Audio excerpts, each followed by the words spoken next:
Please be seated.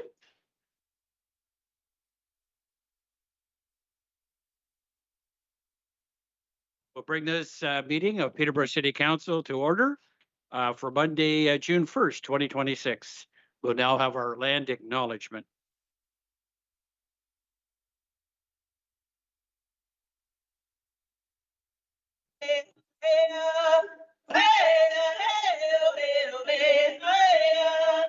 We acknowledge that we gather on the traditional and treaty territories of the Williams Treaties First Nations, including Nishnawbek peoples of Hiawatha, Curve Lake, Alderville, Beausoleil, Jordina Island, Rama, and the Mississaugas of Skugog Island. For generations, the Michisagi Nishnawbek have cared for these lands and waters, guided by knowledge, ceremony, and responsibility. We recognize the ongoing impacts of these treaties, the injustices that occurred, and the enduring strength and resurgence of Indigenous communities. As we live and work here, we commit to reflection, respect, and meaningful action in the spirit of reconciliation.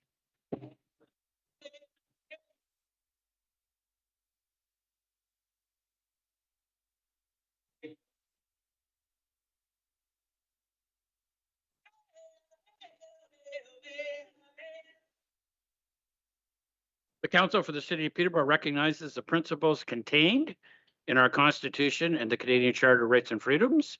We'll now have 30 seconds of silent reflection.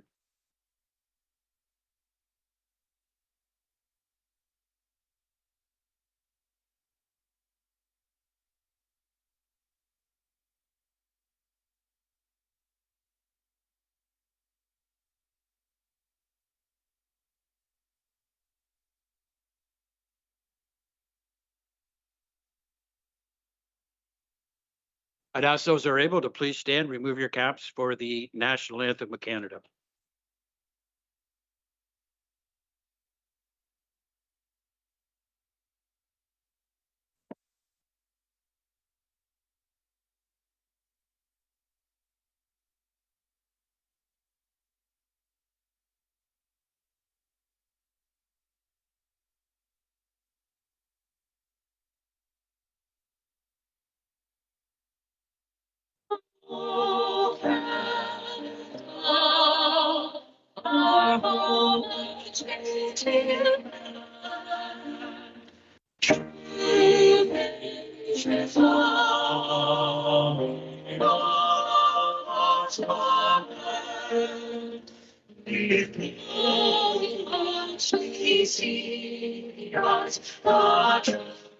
Strong and free from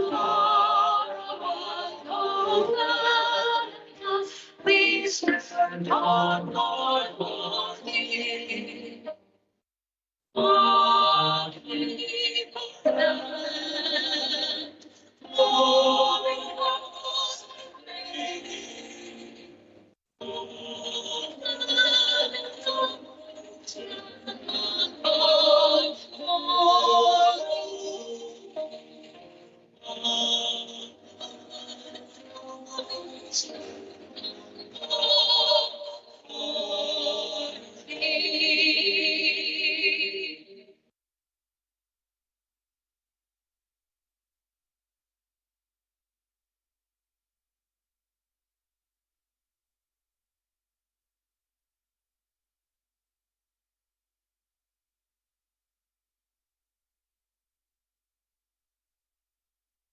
Next item, we have a ceremonial presentation for our DBIA.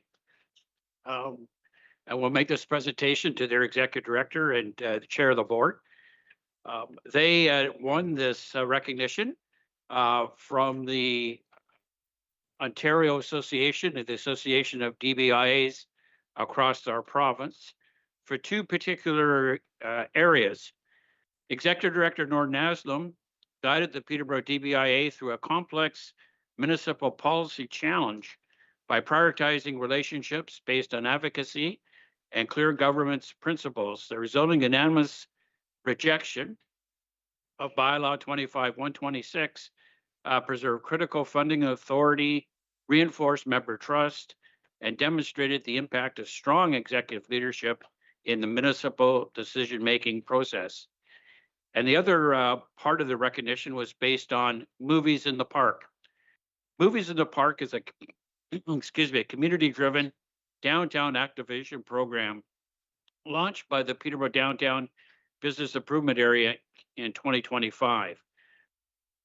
The program created in response to two growing needs within the downtown core: a desire for more free, family-friendly programming, and the need to actively counter negative and often divisive narratives around downtown safety and vibrancy. Movies in the Park was designed to do both by reclaiming the public space through shared positive experiences that bring people together across generations. Councillor Purnell, did you want to mention something else with Yes. regards to the executive director? Yes, the thank you for the DBIA? opportunity. Yes, in addition to being able to accomplish all that and being an excellent representative for the DBIA and everybody who lives and works downtown, I would also like to congratulate on behalf of all of council, Nor, for her graduation with an MBA from the Royal Military College of Canada. And her focus was on how small business can utilize AI to reduce operational burdens. So she accomplished this while working full time. And so congratulations, Nora.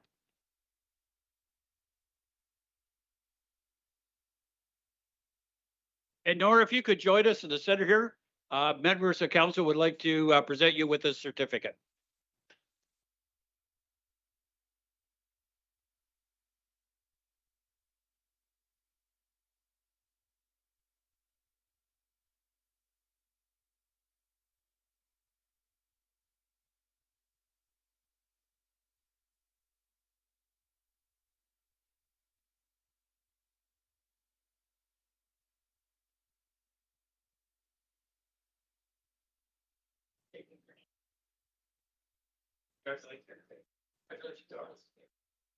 Get everybody up here. We'll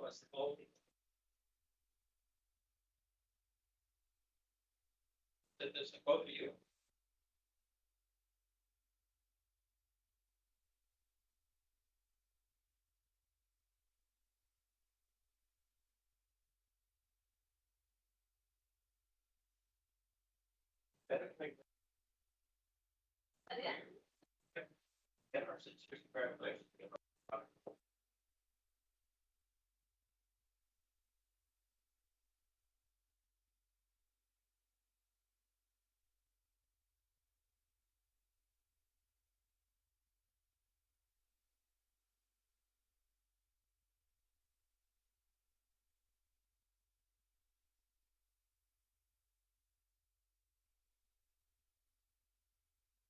Thanks, John.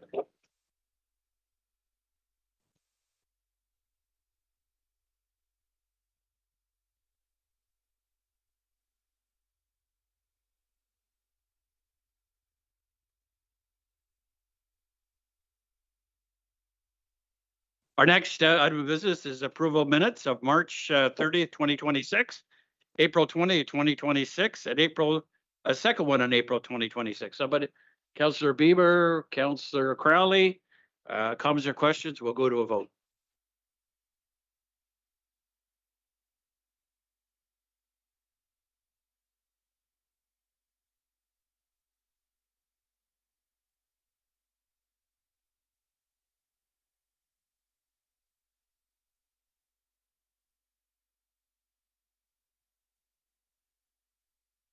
And that's carried. Declaration of pecuniary interest. Councillor Hakey.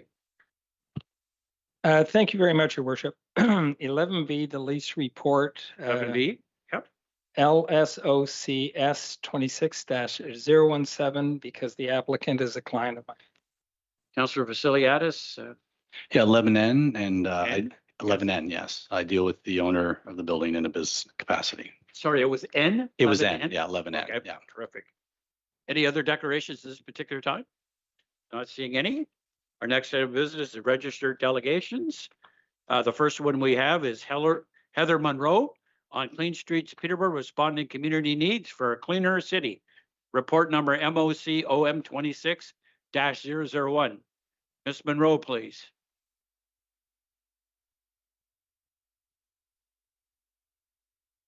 Yep.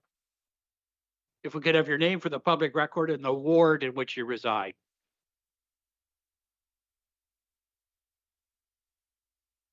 And Ms. Monroe, you'll have 5 minutes to make a presentation. Please proceed. Okay, great. Thank you very much for the opportunity to speak with you tonight. I'm coming here today to speak with you about a topic that I've been advocating for about 8 months, and it involves the area of the rail trail from Monaghan Road to Park Street. I'm sure this issue extends beyond that area, but that's the area of particular concern to me. This is private property. I'm aware of that. It's a pedestrian thoroughfare. Hundreds of people pass along this path daily, I would propose. And there's a really big problem at the moment with litter. Litter, illegal dumping, discarded drug use materials. It's become very unsafe. Some neighbors have rallied together to try and clean up this space.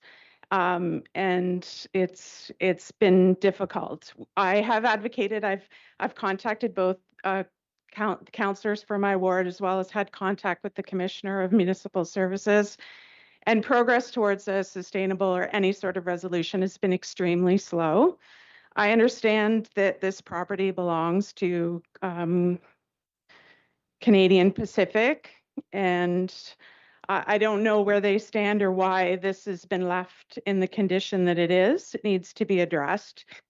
It presents a hazard to the people that walk there, whether or not they're supposed to be there. I understand it's private property. It's not marked as such. It's been used in this way for a very long time. To me, it's a stewardship issue. I feel like there's a lot of finger pointing between the city and the railroad, like who's actually responsible and why no action is being taken to clean this up. We've picked up needles, we've picked up household garbage that's not going through the proper channel. So I feel like people whose waste isn't picked up at the curb is a huge risk of being dumped in this place. We cleaned it up once and I go back and it just continues to accumulate. It's a civic pride issue. It's a public safety issue. And as I mentioned, progress has been incredibly slow. I feel like there's a solution, an easy solution practically, where there's collaboration between the city, the railroad, and the people that use this space, whether or not they're supposed to. But once it gets cleaned up, there's a level of commitment to keep it there. There's a lot of concerned neighbors, properties who back onto this space, and we're going to have a rat problem, frankly. Like there's so many issues there. It's bad for the environment. It creates a lot of concern for wildlife, for the people that pass through.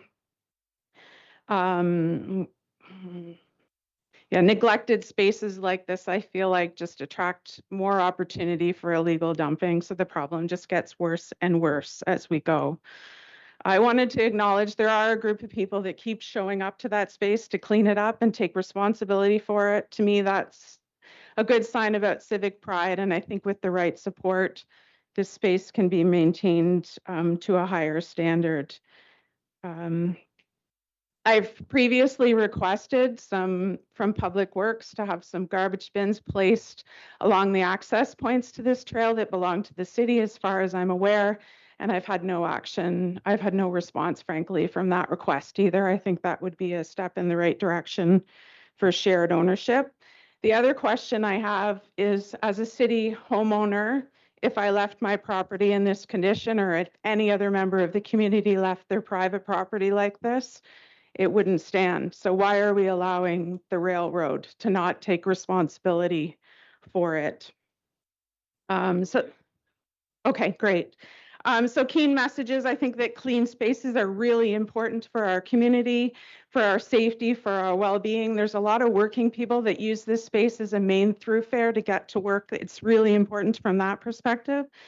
To me, it doesn't matter who owns the land. We share the responsibility from a land stewardship perspective, and love of the environment. It's really very important for our well-being and for the well-being of the animals that live in the area.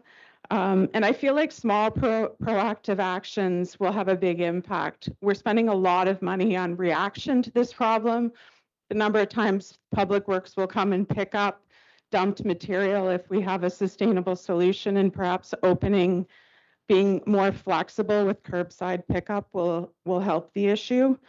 And I would ask council to prioritize this along with Clean Cities initiative to make some changes to this space so it's safer for our residents. Thank you. Right on time, Ms. Monroe, right on time. Perfect timing. Councillor Lucica, please. Thank you very much. Through you, Your Worship. To Heather, thank you so much for coming. And, it's really resonated, everything that you've shared tonight, and along the way, our conversations. As a ward, this is a crucial issue, and a public safety issue, and a liability issue.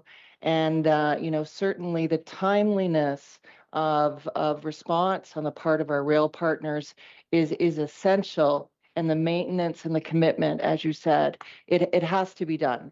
And do you think that I had raised last week an extra recommendation that we create an agreement for rail partners? Do you feel that an agreement would be the step in the right direction? Because that's one thing that we can do and that we can have control over. Yeah, thank you.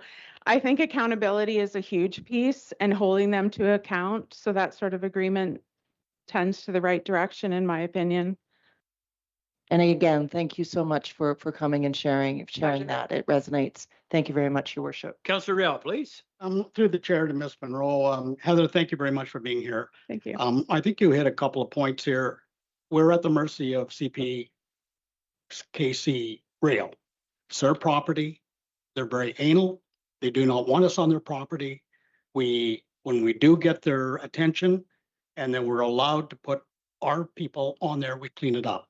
We're running into the same problem with Wolf Street, where people are camping on their site, their garbage, and unless we get their ear and they allow us to come, it's their property. They don't want us on it. It's a liability issue for them. If you go back, I'm going back about 14 years when we built the Trans-Canada Trail. If you go over to East City, it stops at the railway tracks. Yeah. Because they will not allow us across the railway tracks to complete the Trans-Canada Trail, because they don't want the liability issue of somebody getting hurt on their railway tracks. So that's what we're up against. We would love to clean it up. We do clean it up when we get the ear of CP Rail, but we're at their mercy. Right. So in the absence, I'm very aware of the complexity of the situation, and the land belongs to them. There needs to be a more innovative solution. We can't just stand behind that. We need to look at it and come to a solution. It doesn't matter who that property belongs to. It can't remain like that. If we were to allow our people on there, they can be charged with trespassing, because they are trespassing on CP Rail land. So we try to work with them, and we try to do a good job. And there's times that CP Rail will allow us to go on and clean it up. And you're absolutely right. It's despicable what's going on there, and the garbage that's left on the railway bed or the railway on the side. But we're at their mercy for them to say, okay, fine, we will allow you to go on our property.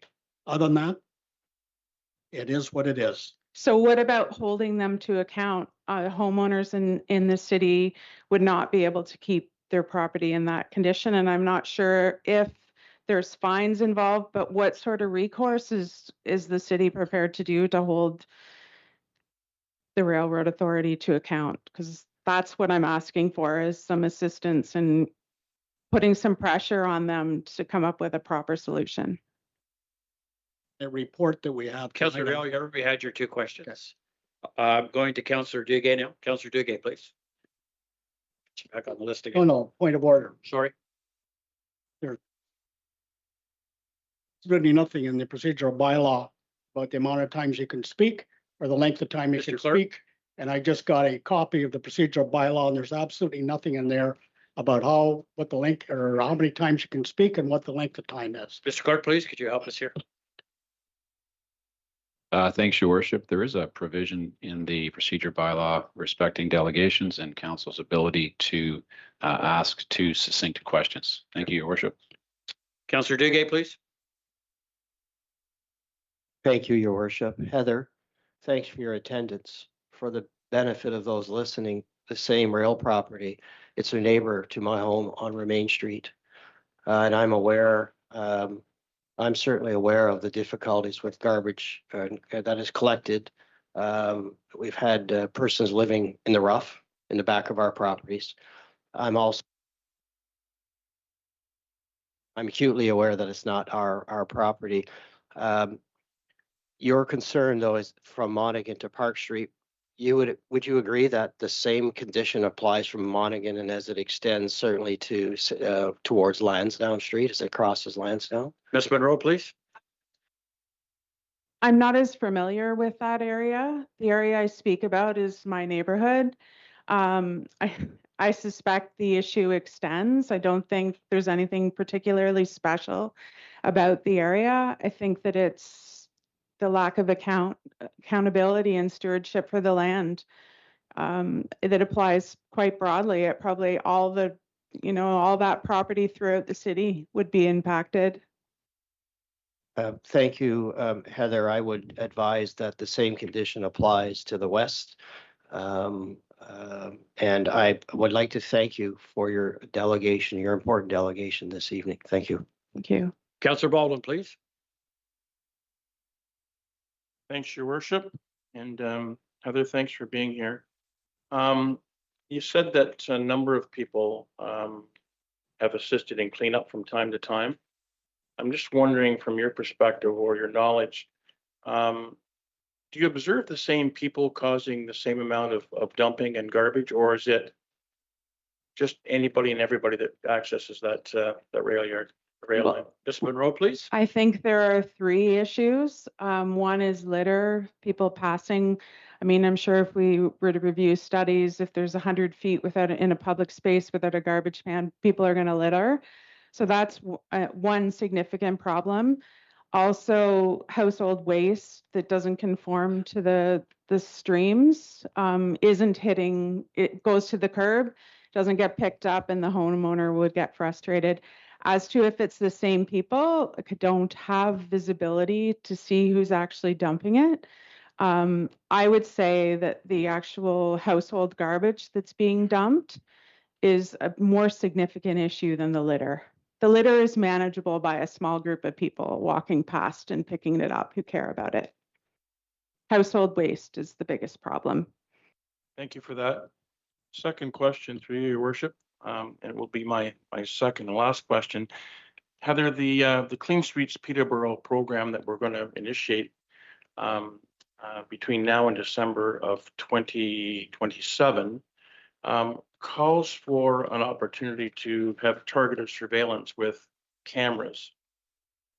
Would the folks in your immediate area object to having cameras placed in that strategic location so our staff can have a better idea of who's coming and what's being thrown there? So please. I can't speak to all of my neighbors' opinions. Yourself? Myself, I feel like video surveillance is kind of a testament to the times. And there's one spot in particular that household waste accumulates there, and perhaps some CCTV would be a deterrent. Yes, I think so.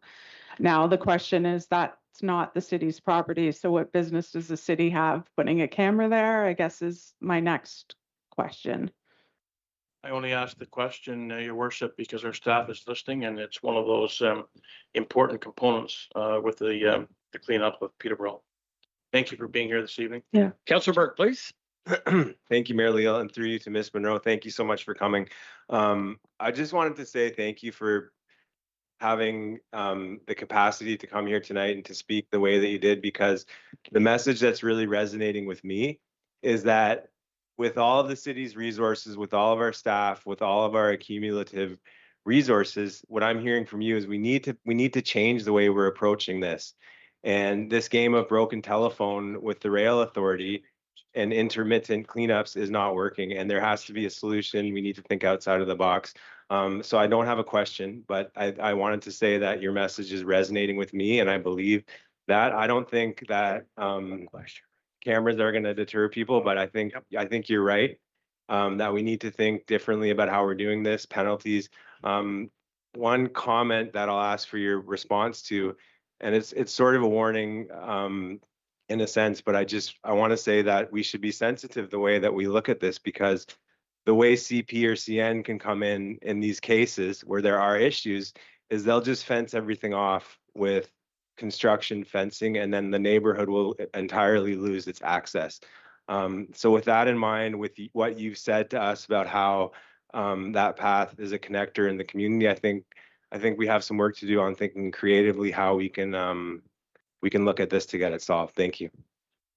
I appreciate that. It is a very delicate issue, and I know it is an important thoroughfare for pedestrians. So I think that's why I emphasize collaboration. Like, there is a good solution, and it will require innovation and not a sort of traditional approach to land ownership, like it's stewardship. Absolutely. Thank you for that. Councillor Chica, please. Second question. Thank you, through you, Your Worship. To Heather, again, I just want to emphasize and punctuate that you have my commitment as your councillor, and I know my fellow councillor Burke will be advocating to all ends to get this right, because it certainly is a gap in what we've been demanding of our rail partners. It must be demanded, and we need to make that happen, even if it means talking to people with influence in other jurisdictions of government. So thank you very much for everything you've shared, and we're with you. We'll get this right. Thank you. I appreciate that. Thank you. And I'm sure you can trust at this point I'm a rusty wheel. I'm not going to go away on this topic. So I'm sure the conversations will continue. Thank you for the opportunity. Thank you. Next, we have delegations for the Winter Shelter Response Plan Report CSSS 26-006. Rodney Merwa electronically. Colton, can you queue him up for us, please?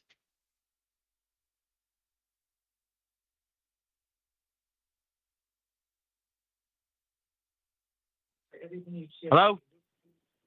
Rodney, yeah, if we could just have your name and the ward you live in, and you'll have 5 minutes to make a presentation. Welcome. Yeah, Rodney Mirwell, 421 Sheridan Street, Peterborough. I'd like to tell you that I agreed to the fire department on Carnegie Avenue to be put up as another shelter for whatever.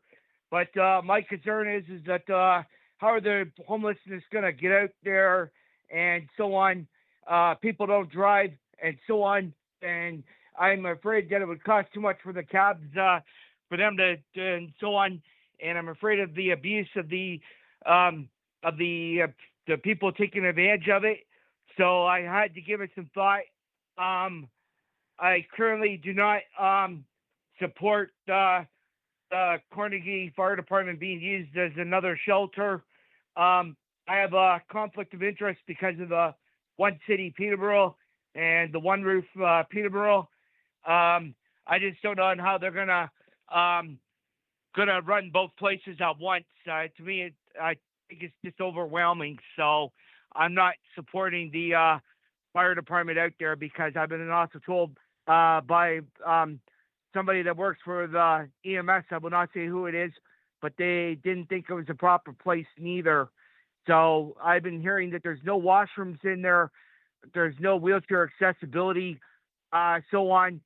I cannot get into any other details of what I've been told by other people about the fire department out there. If the city councilors want to discuss to me by messenger or whatever, or by email, then I would be willing to discuss of what I've been told by other people. So again, I'm not supporting it. I have too many concerns and I have too many conflicts regarding One City Peterborough running this, and Trinity as well. So again, I just do not support it. Thank you. Thank you very much, Rodney. There may be some questions for him. Councillor Burke, please. Hey, Rodney. Question for Rodney. Yeah, through you, Mayor Leal. Hey, Rodney, thanks for delegating. I'll phrase this in a question, but I just wanted to ease your mind. Are you aware? Well, I'll correct you. The Brock mission is going to operate the site, not One City. That's the first point. And then the second point is I believe there are bathrooms on the site that are accessible. Rodney, there's a response. Well, if there's going to be accessibility for people with walkers and wheelchairs or power chairs, then yeah, I might support it. But everybody that goes to one city and that, they said they've been by there several times. They have not seen any accessibility at all for that fire department. And they said that literally at the fire hall, people there that work there literally had to go outside and use the bathroom stalls outside, whatever they're called, the portable toilets. So I don't know if that's a rumor or not. I've never been up there to check the fire department out. I've only been at the main Sherbrooke Street, so I don't know. But if it's going to be wheelchair accessibility for people with disabilities and walkers and so on, then great. But according to when I looked at the picture there on the City of Peterborough website, the way the beds are there as well, I don't like the picture of it. There's not enough room for those people to get in and out of the beds and so on. It looks like they're pretty squishy. Okay, thanks, Rodney. We'll make sure to follow up on that washroom issue just to verify that the washrooms are accessible. Thank you. Any additional Yeah, so questions? that's all my concern was, is about washroom and the wheelchair accessibilities and so on. And I was concerned about one city about taking it over, or Trinity, because I don't know how they're going to do it. But if it's the Brock mission, then I guess I will support it. But I just have mixed feelings about this. Rodney, there could be some more questions for you. Any more questions for Rodney? No more questions? Thank you very much, sir, for being with us this evening. Next, Thanks, I'll ask bye. Mark. Bye now. Margie Subad to come forward, please.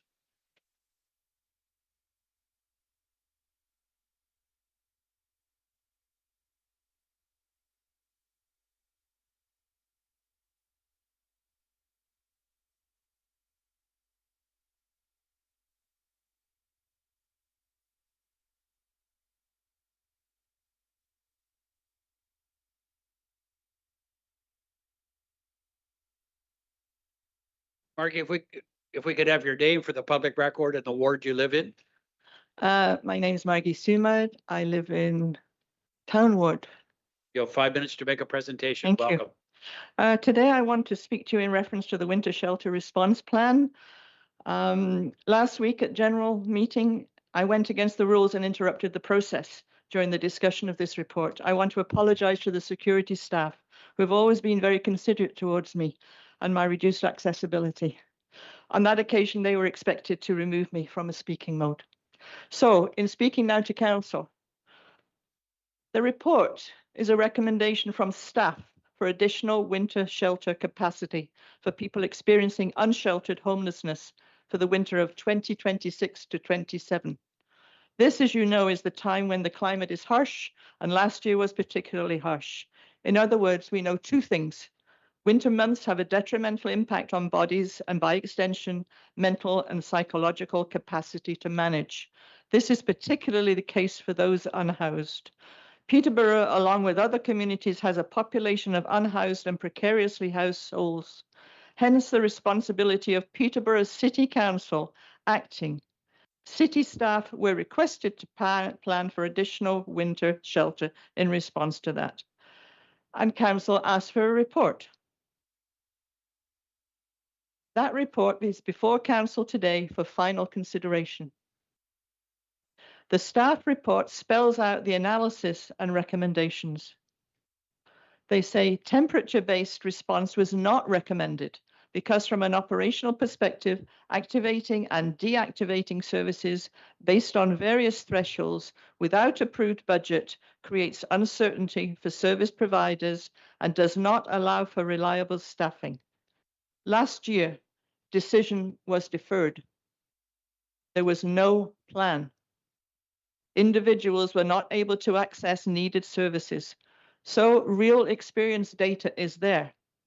In fact, last June 2025, staff had reported on a winter shelter response plan and outlined several potential winter response options, including overnight warming space, a warming bus, new winter shelter, but that recommendation from staff was not approved by this council. The result? Severe cold temperatures meant a rapid mobilization at short notice without a dedicated budget or program plan. This operation of a temporary shelter created significant operational challenges, limited time for site refits, for staffing and coordination with service providers and volunteers. I wonder how many of you offered your services to support a recovery process created by your lack of action. As councillors, you are elected to serve all the people of Peterborough. As councillors, you are not only responsible for your own ward's needs, but the city as a whole. Mayor Leal can tell you that I have spoken to him about my concern about how that works in Peterborough. I am not impressed. So again, we now find ourselves in the same position as June 2025. If you continue at this council meeting to reject their recommendations, the staff, you will run this city into the same dilemma as last winter. There will be last-minute plans, emergency budgeting, staff across the various agencies of this city struggling to cover the needs that could be supported by this council voting tonight. There will be risk and danger to the unhoused in our midst. The suggestion that this decision should be deferred to 2027 budget is inexplicable to me. That suggestion has no merit and no logic. Mayor Leal, please, as someone in a leadership position, please do not bring that suggestion forward today. We must learn from the lessons of last year. Let's support staffed, planned response. Let's do better and not wait for life-threatening temperatures to force a crisis mode response. Respond to the report's identification of staffing, operational procedures, liability management, site preparation, and budget. This is about community safety. In a period when the community is already experiencing and planning for future impacts from reduced services in both outreach and consumption and treatment services, can our response systems manage? What is the cost of these additional pressures? You know you are not experts. You are not experts, but as council, you are responsible. Maggie, your time's up, but I'll give you some latitude to finish your thought. Thank you. This is action for community safety that must not be delayed. Hear and respect your staff's advice. Hear and respect your constituents. Delay is simply not an option. Delay benefits no one. Please do the right thing and approve this report tonight. Thank you. Thank you very much. Thank you very much, Meg. Questions of clarification for Maggie? Councillor Burke, please. Questions for clarification. Through you, Mayor Leal, to you, Margie. Hi, thanks so much for coming and for your presence always here. It means a lot. I just want to know if you're aware of something. So that's my question, if you're aware of this. And I'm not sure if it was made clear at the last meeting, but are you aware that this year, if this doesn't get approved, I don't know if this was made clear, but if this approach doesn't get approved and we have extreme -40, -45 weather, there is no emergency staff response. We have been told specifically from our staff that they will not go through that again. They can't. So they can't scramble to do this again the way that it was done last year. Was that made clear last meeting? I understood that, and I think today is a very important day. It's the most important day of the year for me. It really is. The impact is enormous. Today, this very day, this very moment. Don't have to get up. I'm not going to do anything bad.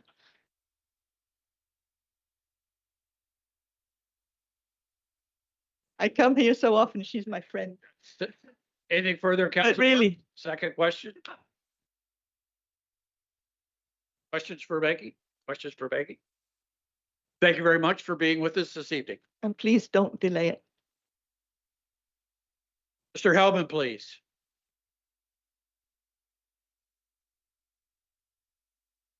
Mr. Hellman, if we could just have your name and your ward for the public record, and you'll have 5 minutes to make a presentation, sir. Perfect. Thank you very much. My name is Rob Hellman, and I reside in Town Ward. I had been in the process of preparing a longer delegation before I came this evening, but I questioned as I was preparing it whether the body I find myself before is worthy of the effort. For there to be a value in a good faith engagement in politics, we require a commitment to our collective humanity and the The perpetual cycle of callous disregard for human life and a willful refusal to learn from the past or make plans from the future suggests that this is a commitment that Council does not share. Instead, I'll offer a short reading from Friedrich Engels' The Conditions of the Working Class in England, published in 1845. When one individual inflicts injury on another such that death results, we call the deed manslaughter. When the assailant knew in advance that the injury would be fatal, we call his deed murder. But when society places hundreds of proletarians in such a condition that they inevitably meet too early an unnatural death, one which is quite as much a death by violence as that of the sword or bullet, when it deprives thousands of the necessities of life, places them under conditions in which they cannot live, forces them through the strong arm of the law to remain in such conditions until the death that results, which is the inevitable consequences, knows that those thousands of victims must perish, and yet permits these conditions to remain, its deed is murder just as surely as the deed of a single individual. Disguised, malicious murder. Murder against which none can defend himself, which does not seem what it is, because no man sees the murderer. Because the death of the victim seems a natural one. Since the offense is more one of omission than of commission. But murder it remains. While the forms of social murder have changed in 180 years, murder remains, and governments at all levels are its perpetrators. Housing and homelessness is one area which this is brought into sharp relief. In Peterborough, we are once again faced with evidence that the majority of our council is willful murderers and the remainder are collaborators. Thank you. Thank you very much for your presentation, sir. There might be some questions. Questions? Thank you very much for your presentation. Next presenter, Mary Ellen Myers, please. Ms. Myers.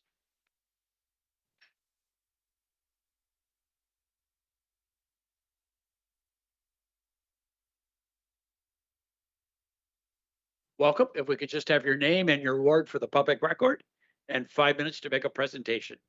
My name is Mary Ellen Myers from the North Crest Ward. Please proceed.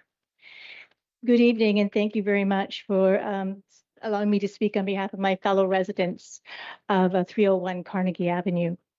We find it difficult to understand why the Carnegie site has been proposed again. It seems like nothing has been learned from the 2025-26 proposal that was put forward and implemented.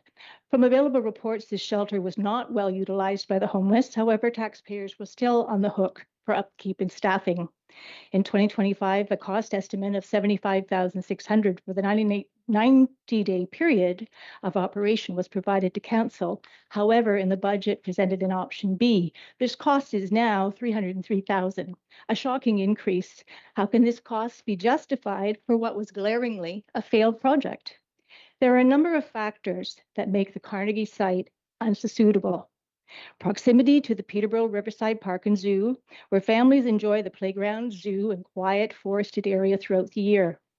The proximity to two condominium developments, where residents are primarily seniors who live alone, many of whom live alone. The distance from the core of the city of Peterborough, where the services are located.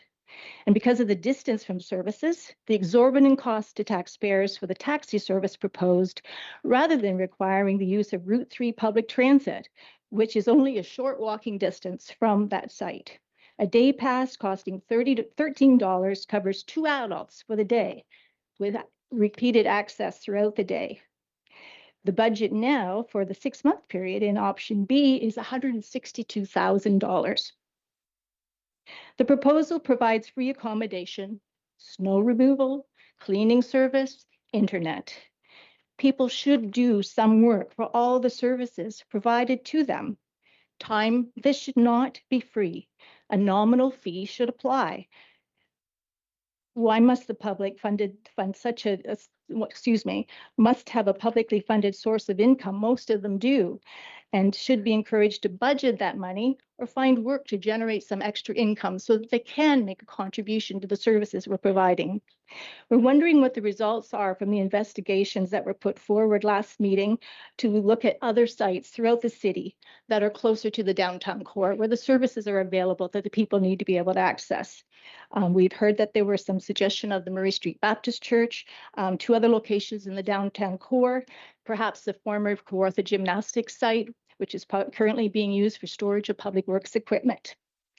The winter shelter response plan discussion brings to light a bigger question. How do we best respond to the ever-increasing number of homeless people in our community? This is not a problem that should be approached from an emotional perspective, but from a fact-based and financial perspective, so that a sustainable solution can be determined. The shocking increase in municipal housing expenditures that have brought to light have shown that costs have risen from $458,000 in 2022 to an incredible amount of $4,256,000 per year. We must look at the best solution from a logical and informed perspective to find a sustainable solution for all. We cannot keep on doing the same thing and expect different results. The numbers show that as the financial tax burden increases, so do the number of people accessing the shelter beds. We must find a different path to a better, affordable solution. Thank you. Thank you very much, Ms. Myers. There could be some questions for you. Questions for Ms. No clapping, please. No clapping. No clapping. Thank you very much, Ms. Myers. Any questions? Councillor Purnell, please. Thank you, and through you, Mayor. Thank you very much, Mary Ellen, for coming out this evening. Have you, by chance, reached out to our MPP? Because a lot of the solution to this really is to deal with the core problem of addiction and mental health, and that is provincial responsibility. We need more help for these people. Could you possibly, or have you already, and if not, would you please share your words with our MPP, please? And I have been in contact with Dave Smith throughout the time of, knowing about this when it was proposed last year as well. Last meeting it was mentioned about, and I'm not sure if I understood the comment that was made, that council is looking for direction from the province as to the percentage of beds per population that we should have to prepare and provide. I think that was a topic of discussion, that perhaps you were looking for direction in that respect as well, as to what is the municipal responsibility to provide shelter housing. I have not had a clear, well, I know from speaking with MPP Dave Smith that the province has certainly made some moves forward with the tiny home shelter that's been built, and that being a stepping stone for many to try and move towards independent living and self-sufficiency with supports for addiction, etc. I did not get an answer regarding, it seemed maybe a misunderstanding on the email that went back and forth this time, that the province is saying, well, we don't set those guidelines for percentages. And I'm not sure you were saying that they were set, but that it's perhaps something that should be done to create clearer guidelines for municipalities. I don't know. Okay. Thank you. I'm sure staff are listening to those comments and can follow up with our MPP. Just to follow up, just to let you know that we have definitely listened, and I know I can only speak perhaps, if I may, for Councillor Baldwin and myself. I'm sure other members have done the same.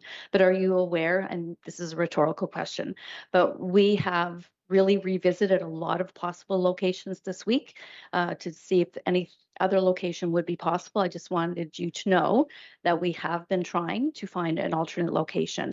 Were you aware of that? Well, I knew you were looking, but I don't know what the results are. And that was something I was hoping would be shared this evening so that we would know.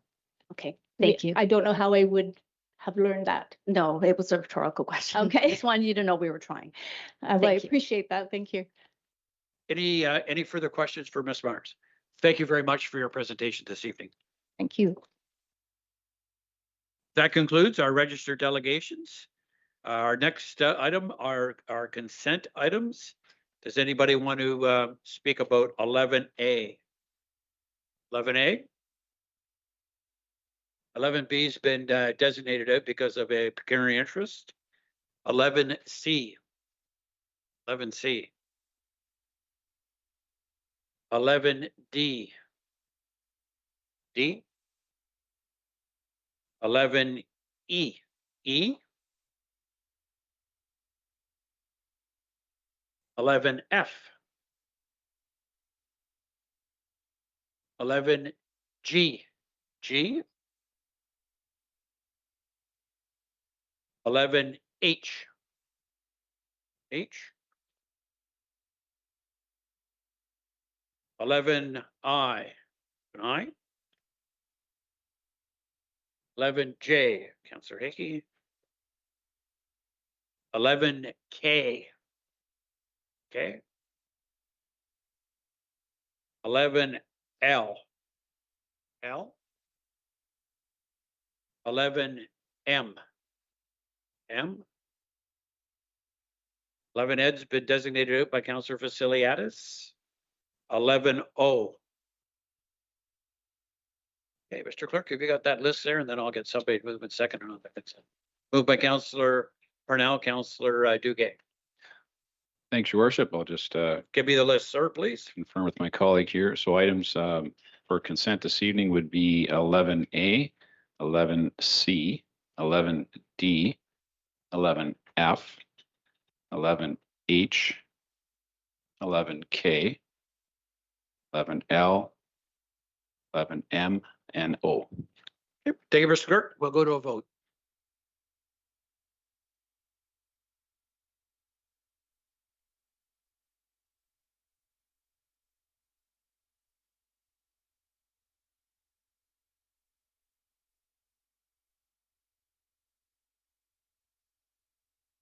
Sort.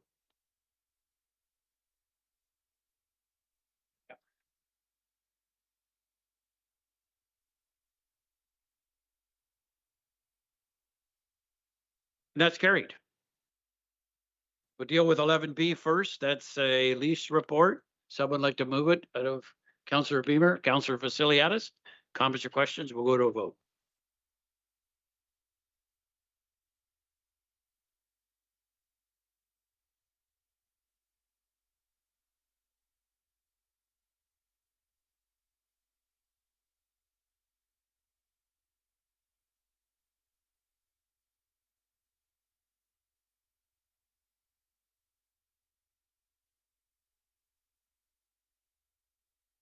That's carried. 11E. Who identified 11E?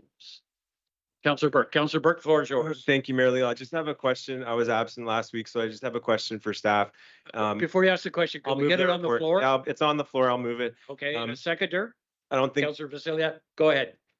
So through you, Mr. Mayor, to Mr. Freeman, and Richard, I don't have my notes in front of me, but I believe that the shortfall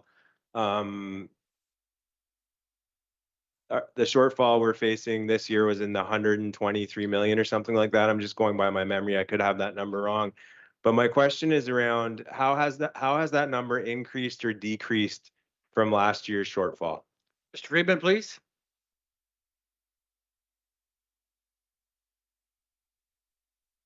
Your Worship, if I could just clarify with the councillor, you're referring to the infrastructure deficit, I believe.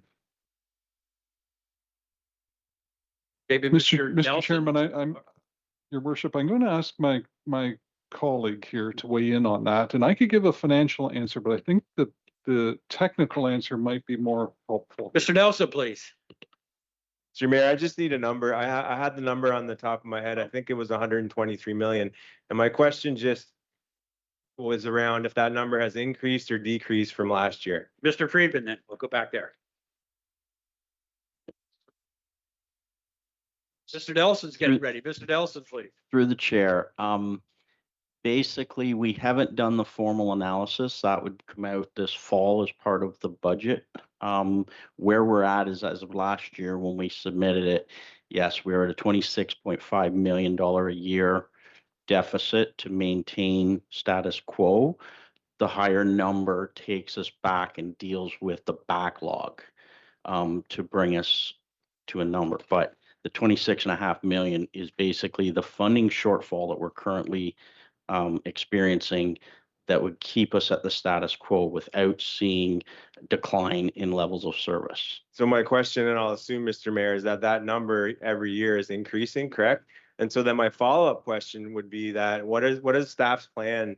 And I know it's an unfair question, but are we planning our staff meeting and planning with the CAO and senior leadership to really look at how we're dealing with this? Because it's a big number and it feels like it's not going away. I know we're not the only municipality dealing with this, but I was just hoping to hear from staff, like, how are you guys planning to deal with this?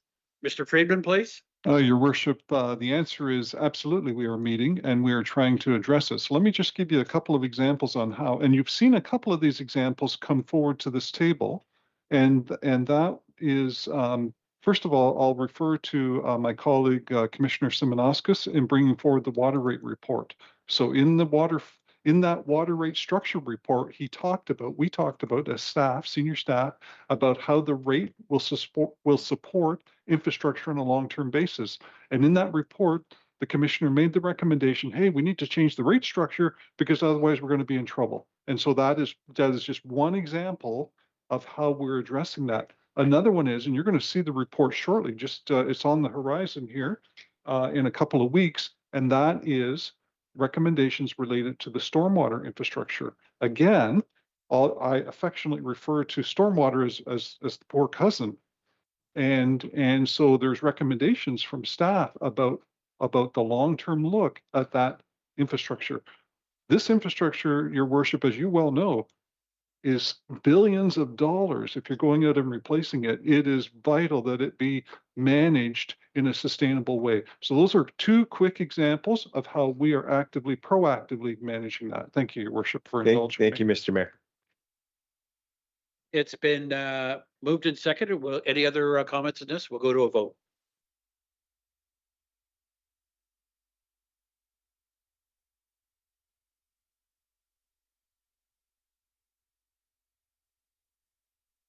And that's carried.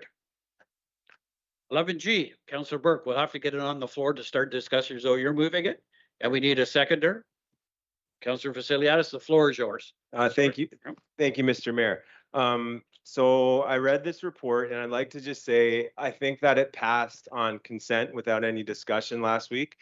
But I just wanted to use this opportunity to say that I do not support transferring potentially unlimited spending authority to dispose of municipal assets, and authority to appoint senior staff to a single unelected official during a period intended by the Municipal Act to restrict significant decision-making. This report does not maintain operations during a lame duck period. It transfers power that council itself cannot exercise to a single appointed official. And if a decision is significant enough that council cannot make it during a restricted period, we should have strict guidelines, a budget cap, et cetera, et cetera, et cetera, placed on that period. The proposed authority is extremely broad and includes appointing or removing commissioners. And we have a position where Mr. Commissioner Laidman is retiring, so this is an important one. Selling city property worth more than $50,000, making expenditures or incurring liabilities over $50,000. Again, both those items have no upper limit. The report identifies no specific operational issue that would require these powers to be delegated, and existing delegated authorities already remain in force during the restricted period.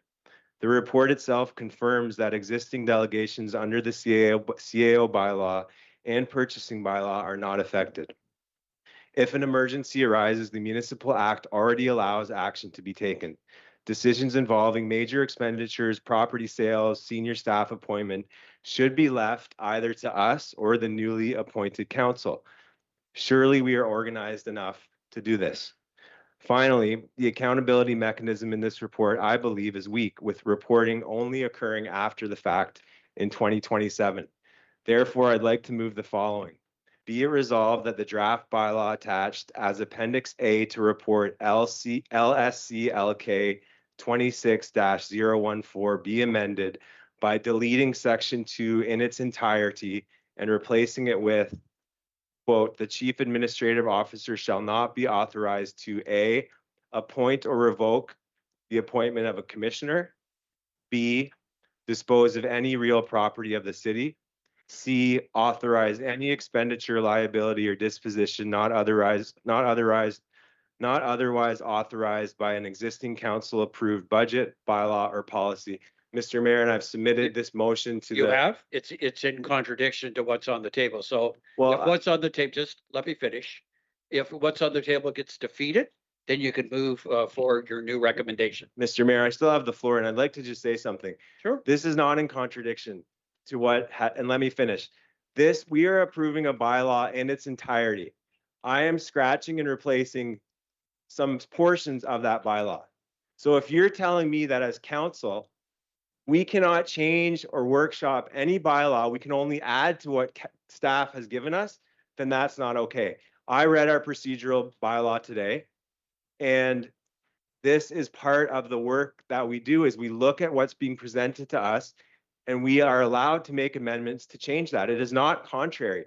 The fact that we are going to have a provision in place for lame duck period will still be the case.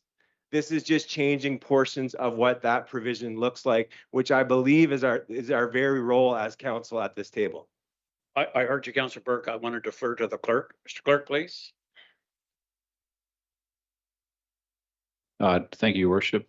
The report itself and the recommendations proposed to approve the bylaw.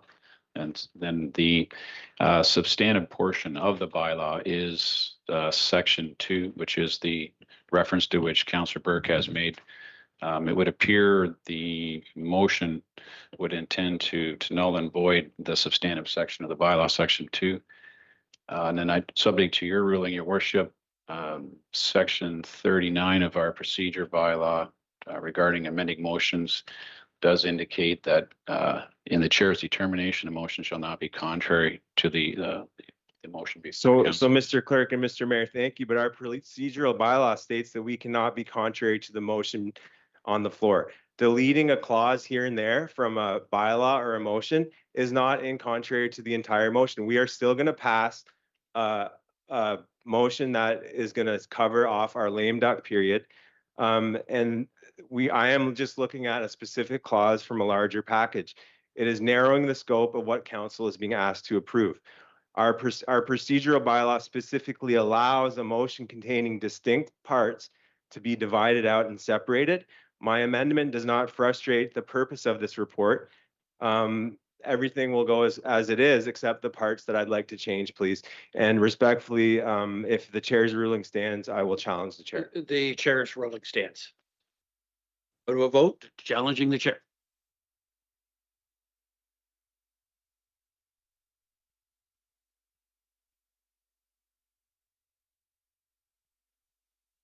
Thanks, Your Worship. We'll just craft that and I'll pass that over to my colleague here.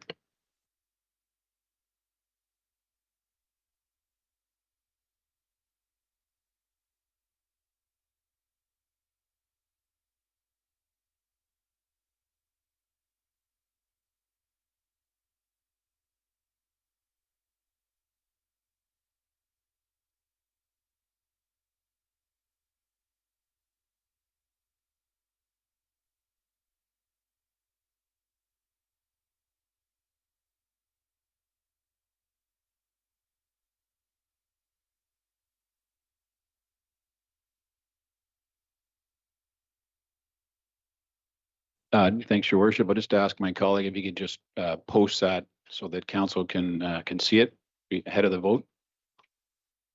Your Worship, the motion that reads that the ruling of the chair be supported. And so anyone that wishes to support the chair would vote in the affirmative. Anyone wishes that does not support the chair's ruling would vote in the negative.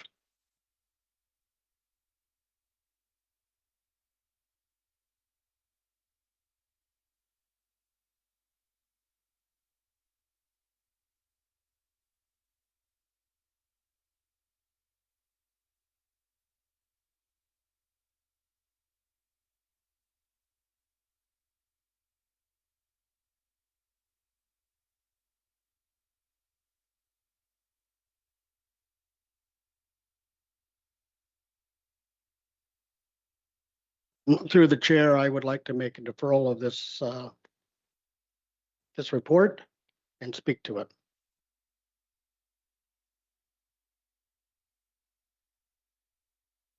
Lame duck provision exists for a reason. They recognize the outgoing council should not be making major decisions that bind the incoming council. At the same time, the city must continue to operate, pay its bills, respond to emergencies, and carry out its day-to-day responsibilities. I support ensuring that the city can continue to function during the lame duck period.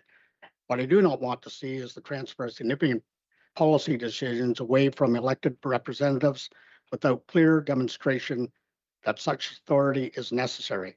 As I reviewed the report, I have a number of questions. First, can staff provide examples for the last 10 years where the absence of delegated authorities during lame duck period caused significant financial harm, operation disruption, or the loss of major opportunities to the city? Second, with respect to expenditures and liabilities exceeding $50,000, how many such decisions would typically occur during the lame duck period, and what would be the total value of these decisions? While $50,000 is a substantial amount to the taxpayer, in the context of municipal operation, it may result in a relatively routine expenditure. Third, I am particularly interested in understanding why authority over matters such as appointing and removal of commissioners and the dispensation of municipal properties should be delegated during lame duck period. These decisions could have long-lasting impacts and where possible should be left to the incoming council. My objection is not to create barriers to the administration of the city. My objection is to ensure that there is appropriate balance between operational continuity and democratic accountability. If there is evidence that delays have historically caused significant harm, then delegated authority must be justified. However, if such examples are limited or non-existent, we should be cautious about gaining power that could bind the future council on important matters. I look forward to hearing from staff regarding the necessary of these provisions and the safeguards that will ensure transparency and accountability throughout the lame duck period.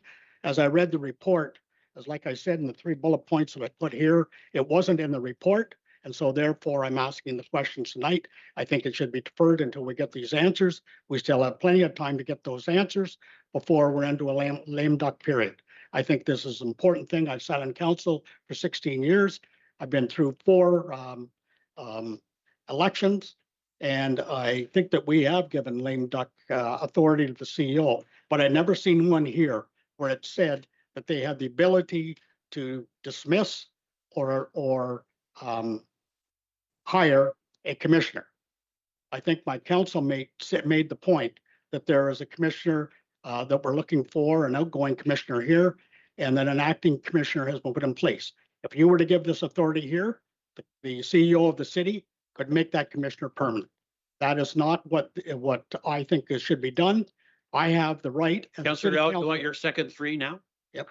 I have the right as a city councillor that person's name be brought forward to us as city council, and we will decide who the commissioners are for the city of Peterborough. I don't see that written in this report, but also the financial implications here, they're here before us. I'm not trying to stymie staff's ability to do the work. I want accountability, and I don't see it here in this report, and that's why I'm asking for a deferral. Mr. Reno, please, to answer these questions. Mr. Reno? Thank you, Mr. Mayor. I just want to, I'm not here to defend this because this came from the clerk, but I just, since my name has been, CEO name has been quoted many times, I just want to say that when somebody says that the commissioner being appointed are being, their position being revoked, I just sent an email last week about the appointment, which at the bottom very clearly indicates that the commissioner full-time appointment will take place only when the new term of council starts and the process will begin. That itself tells that there is no intention of appointing anybody permanent till the time there is council approval. Also, I want to tell you that I'm not saying that we are roadies here or they are saints and all this. Anytime anything can happen. There could be accusation against me, against fraud. There could be accusations about other character, this thing. So you are tying the hands up. So if there is an investigation and I'm told to act, then I will just sit. These are my comments. Thank you. In rebuttal to that this is exactly why I brought this forward, because we did get a memo last week about approving or a commissioner, but that isn't what this report says. It says it gives the CEO the right to make a commissioner.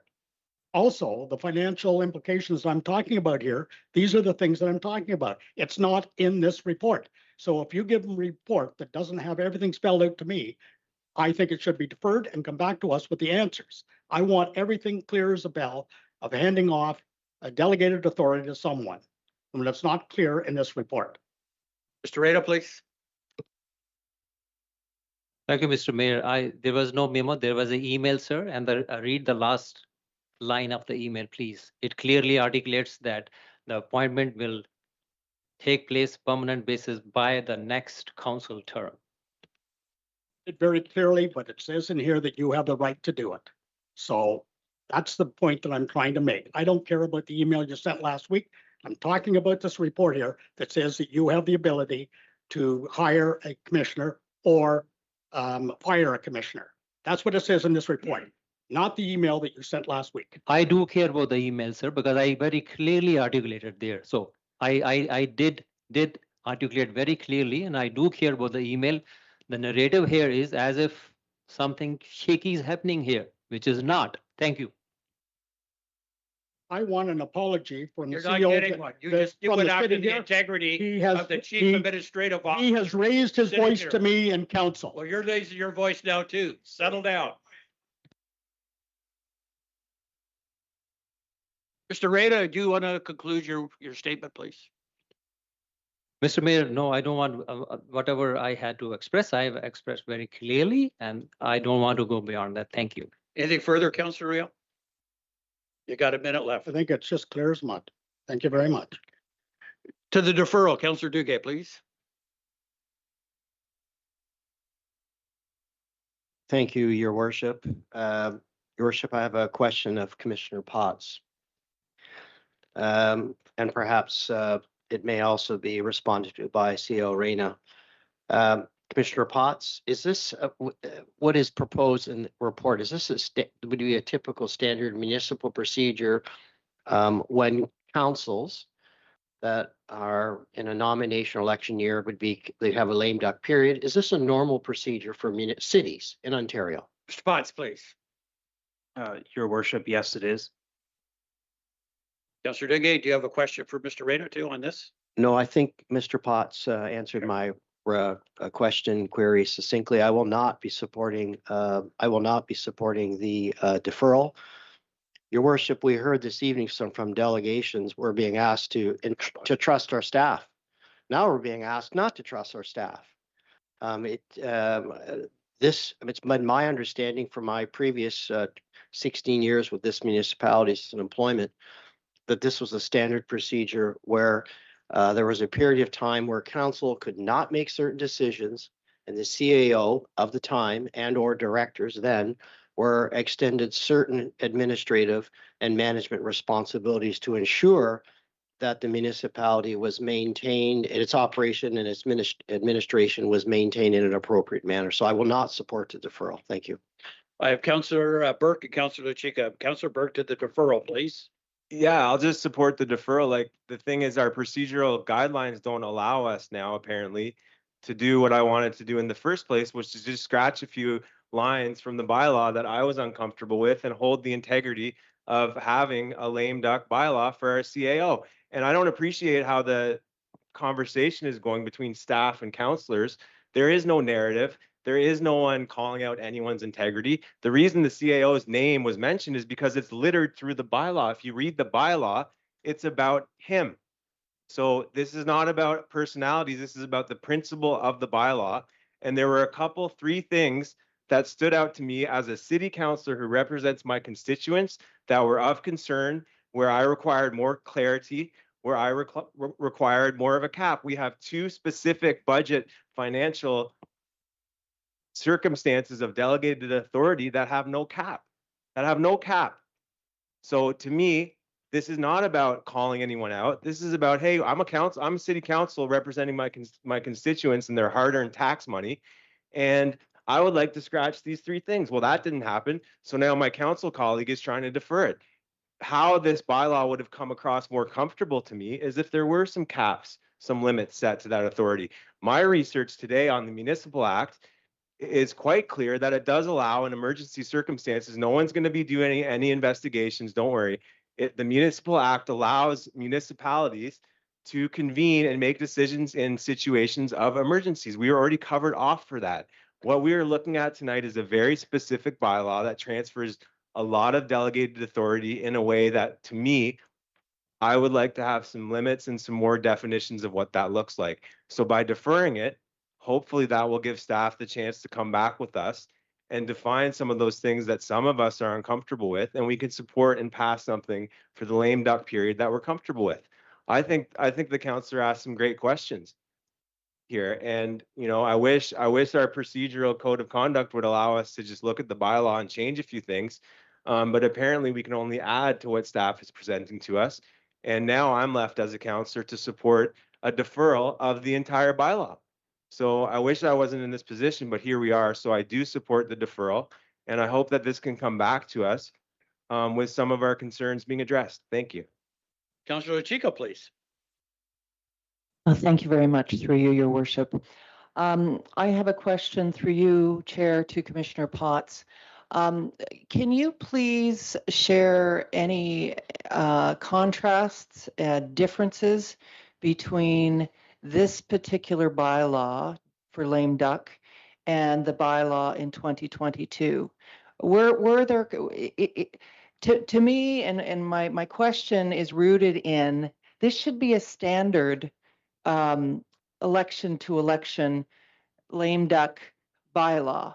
It shouldn't be arbitrarily changed to have caps or not caps, limits, no limits, because it does impact budgets and all sorts of things and jurisdiction. So my question to you, Commissioner Potts, can you provide the differences between this bylaw and that bylaw related to what's been cited around the table in these last few minutes? Thank you. Mr. Potts, please. Your Worship, I might start by deferring form of a question to my colleague, Mr. Clerk, about, I just can't recall off the top of my head whether we were in a lame duck position in 2022. Mr. Clerk, please. Thanks, Your Worship, and no, we were not. So that, Your Mr. Worship, Potts, please. Your Worship, there would have been no bylaw, but I can't to compare or contrast with. But I can advise, when my colleague, the clerk, was and his staff were preparing the report and the draft bylaw, I did refer them for examples to, for example, my former municipality where I was 19 years, 17 as city solicitor. And there were examples of lame duck periods at various points during the terms of those councils. And I believe, and I'll defer to Mr. Kennedy as to whether that referral was helpful, informed certainly the final product that's been brought forward for approval by council. Thank you. Clerk. Thanks, Your Worship. Yes, the answer is yes. We did look at several other bylaws as references to help assist with this one. Thank you. If I may Yes, please. finish my Go time, ahead. thank you very much, Chair. I recall us being in a lame duck at some point in our time here. I'm just curious the contrast between this particular bylaw and the language and previous in this municipality bylaws, because if there is a contrast, we should be asking why. So I am going to be supporting the deferral because I feel like I need more information, given that all this has been raised, because it does need to be reasonable, and it shouldn't be differing from lame duck period to another lame duck period. We should have a principle and a past practice that is based on the Municipal Act and the duties of CAOs and councillors. And certainly. Chica, do you want to use your second three now? No, thank you. I'll be supporting deferral. Councillor Burke, a second time. Mayor Leal, yeah, I'm just, my memory before I was on council under Diane Tarian's leadership was that there was a lame duck period because there was a push in the community at that time for Trinity to receive funding for the winter. Much like in the situation we're in, they wanted to receive over $50,000 in funding. And the council of the time couldn't make that decision in the fall because council was in lame duck. So I don't know if it's just the semantics of what we're talking about, that from the solicitor's response to our understanding of what lame duck means. My understanding is that there's a period before the incoming council where we're bound to make any financial decisions that would impact the incoming council. And as you can see in this report, it goes from August until November. So that's a 4-month spread here now being proposed where we have no oversight by council for any expending, any liquidation of city buildings or assets, any spending beyond council approved policy or budget. That's all blank check. And I'm not implying that anyone would do anything nefarious with that. But what I am doing is I'm showing up in my role as a counselor to say that I believe there should be, in those cases, some caps. And I don't agree with the delegated authority to hire and fire commissioners. So I'm in support of the deferral. Thank you. Any further speakers to the deferral? The deferral's been moved and seconded. We'll go to a vote.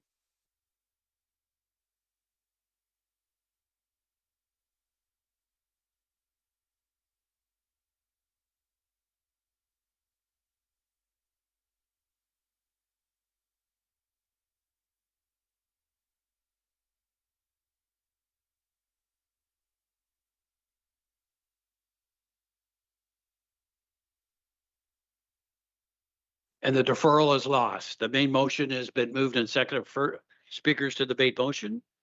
Speakers to the main motion? We'll go to a vote.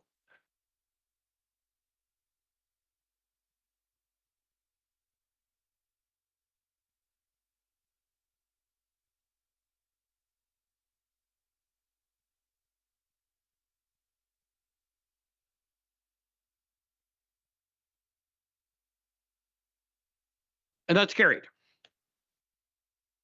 11 ayes. Somebody had Councillor LaChica, please. Thank you very much, Your Worship. So this is in response to the concern that we discussed at length last week. Okay, we'll get it on the floor for discussion. Okay, the amendment, I have an amendment Go ahead. to the motion, and it's an additional recommendation. So if it would be an M, or if there was a change in order so that the current L becomes an N, M, this would be an L. So it's just an additional amendment that staff establish an agreement with rail partners regarding the clearance of items within their corridor/property lines. And I submitted this week, and I asked if it could be screened, that amendment. Again, in response to what we've heard tonight, Heather Monroe's passionate delegation about the importance of protecting our constituents from the refuse and the unsafe items that are in that rail corridor. We need to hold the rail partners to account. There needs to be a timely and efficient agreement to make sure that they're addressing the waste within their corridors. So thank you for the delegation tonight, and thank you, Council, for considering this addition. Councillor Chica, CN no longer does any business in Peterborough, so I'm just suggesting it may be Canadian Pacific, Kansas City that we need to have an agreement with. Because they're the only line that operates. I just said rail partners, so if it's Canadian Pacific. CPKC. CPKC, if we need to put that specifically in the amendment, that would be great. Yep. Okay. Councillor Burke, please, on this amendment, which is consistent with the rest of the main motion. Yeah. Councillor Burke, please. Mayor Leo, thank you. Can I go on the list to speak to the main motion as well? You can. Thank you. But you want to deal with the amendment? I'm going to talk to the amendment. Thank you. Go ahead. The floor is yours. Through you, I was really sort of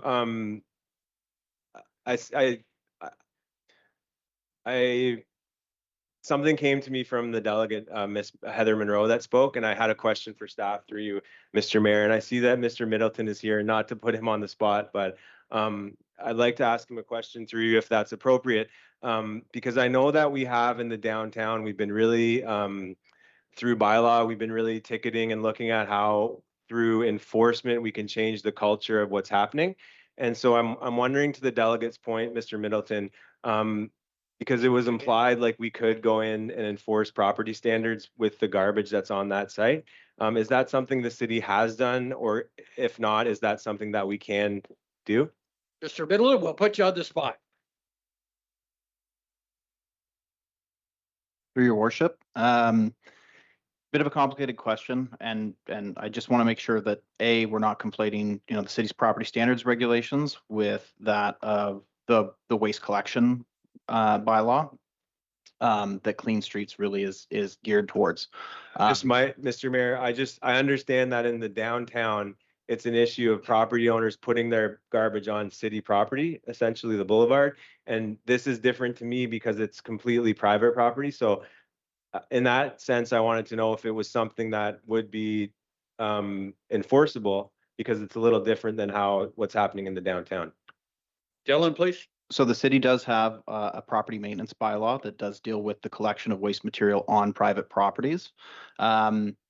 Given the fact that the rail corridor is a privately owned property, in one scenario, it does apply.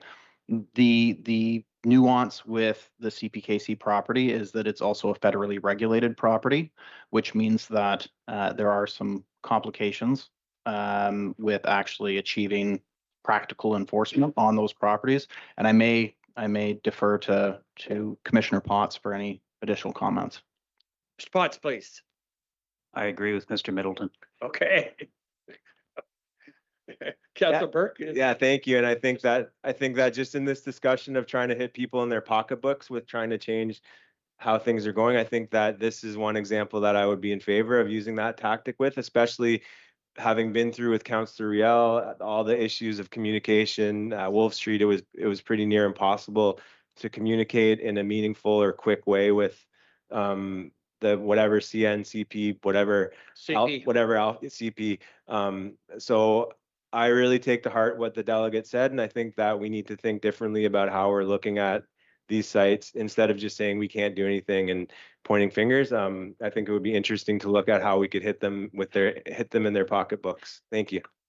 Councilor Duguay to the amendment, then Councilor Chica to Councilor Duguay to the amendment. Thank you, Your Worship. I alluded to earlier that I have a residential property that backs on the concerned railway, and I don't believe I have a conflict in this interest in this matter. I can advise my colleagues that since owning the house in 1989, there have been several initiatives with the neighborhood to try to clean up the rail corridor. There have been several attempts by city staff in the past and residents to try to communicate with the rail line. One instance, there was a request if they would consider clearing some of the brush and debris, and they did. They took out they just cleaned it out, and persons had on the rail side, I know persons had planted flower beds, lilacs, gone. So if we're going to communicate with CP as a cautionary note, we need to be very careful what we ask for. But I do agree that the litter that is present, certainly the litter component present from Park Street to Monaghan and beyond, is typically that of handheld convenience food. We should also be talking to the restaurant owners that are along that corridor. Perhaps they could play a role. And I would encourage my councillors to see, what is there. What is now disconcerting is that the household waste that is finding its way onto that and other, in case private property, but it's quickly finding its way again in that area on our trail system. It's just a convenient place to dump stuff. And that's wrong.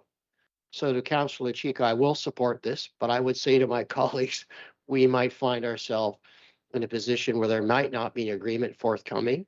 It is a thorny subject to Director Middleton's response in terms of federal regulation, but perhaps arising from this, we might be able to find a way, whether it's CP staff and volunteers. I understand there's liability matters. We have a United Way Day of Caring coming up, or the litter cleanup days that Steve Paul coordinates. Maybe there could be something done.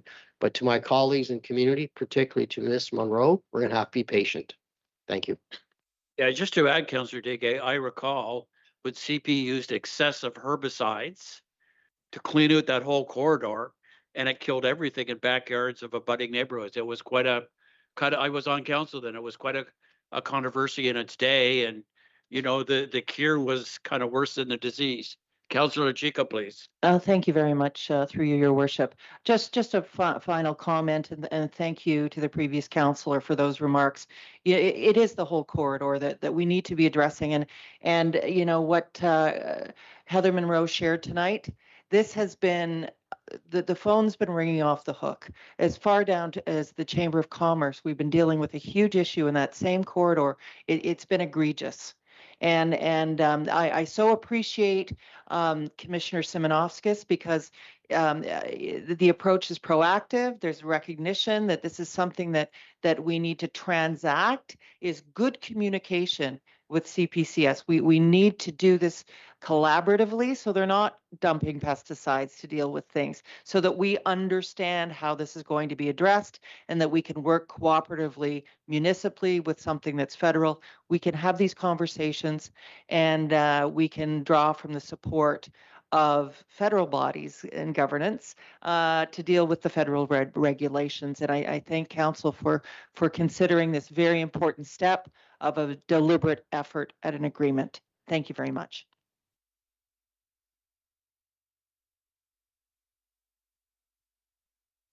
Yes, I'll support the amendment with the understanding that we have to be very careful about what we do ask for and we don't get ourselves into some kind of liability issue. I'll leave it to staff to deal with those details. But I did want to share, Mayor Leal, that this is not something where we've ignored it as councillors. I personally cleaned up with my wonderful volunteers the East Peterborough lines behind the Evinrude, which is also along that railroad track. And then we wanted to go farther and we're working with Public Works, and we're told absolutely clearly, do not go on those rail tracks, don't go on those tracks, or you will be charged with trespassing. So we could really only do behind the Evinrude from Monaghan over to High Street, and that was the end of it. And so it's not for lack of trying. It's not for lack of community will or will of your councillors, because I know we've all tried. But I did want to share that. That's a real thing that we have to respect. But we need it cleaned up. So it's their land. Thank you. Thank you, Your Worship. Speaking to this particular private property, it is also one of the most heavily trafficked pedestrian corridors in the city that's not developed not formally developed or recognized as a trail. And there were attempts previously, city staff, where we dialogued with CP about creating a trail within that section, and the response was the trail could be within the swale or the ditch portion, and that just simply was not going to work. So complicating the subject, Your Worship, is while we have garbage collection, it is a unrecognized but yet very active pedestrian corridor.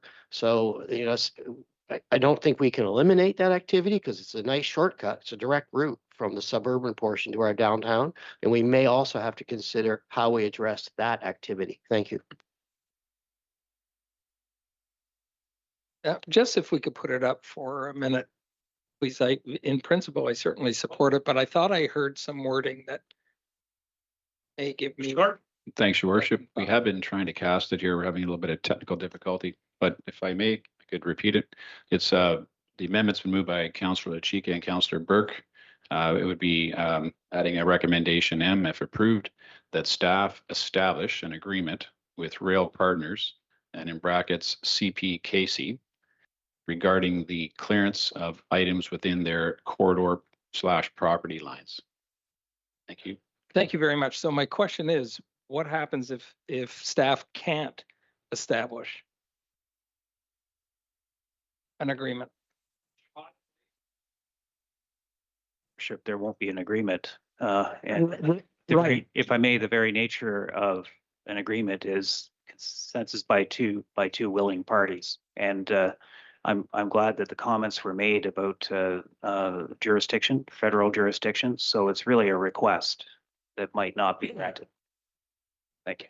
And to Councillor Chika, is there wording that maybe we can change that says to your best efforts or something? Thank you, through you, Chair, to Councillor Hakey. I guess it was the spirit of the request. I mean, we can meet with Emma Harrison. We can talk to federal bodies. I put my trust in our commissioner to be able to make that request and make a successful attempt to do that. I mean, we'll put the pressure on and let's see what comes out of it. So I'm satisfied with the language as it is, and understanding that it is a request, and that shows that we're doing everything we can to put the pressure on CPKS. Thank you. Thank you, Your Worship.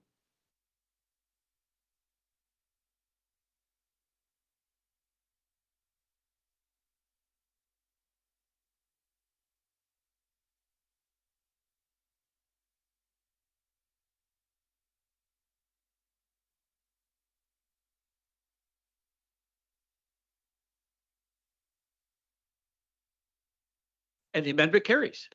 And now we'll go to the main motion. Someone like to move the main motion as amended? Councillor Burke, Councillor, I need a seconder. Councillor Hickey. Councillor Burke, you have the floor. Thank you, Mayor Leland. Before I start, am I allowed to move a motion to scratch one of the recommendations? Mr. Clerk? We could separate it out to Councillor Burke. Okay, so do you want them separated out, sir?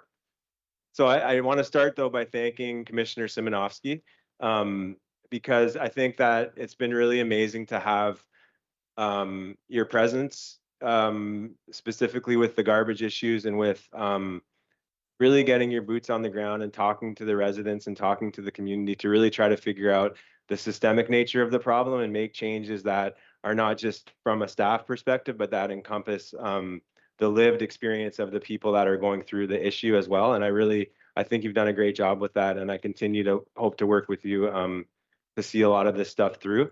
So thank you.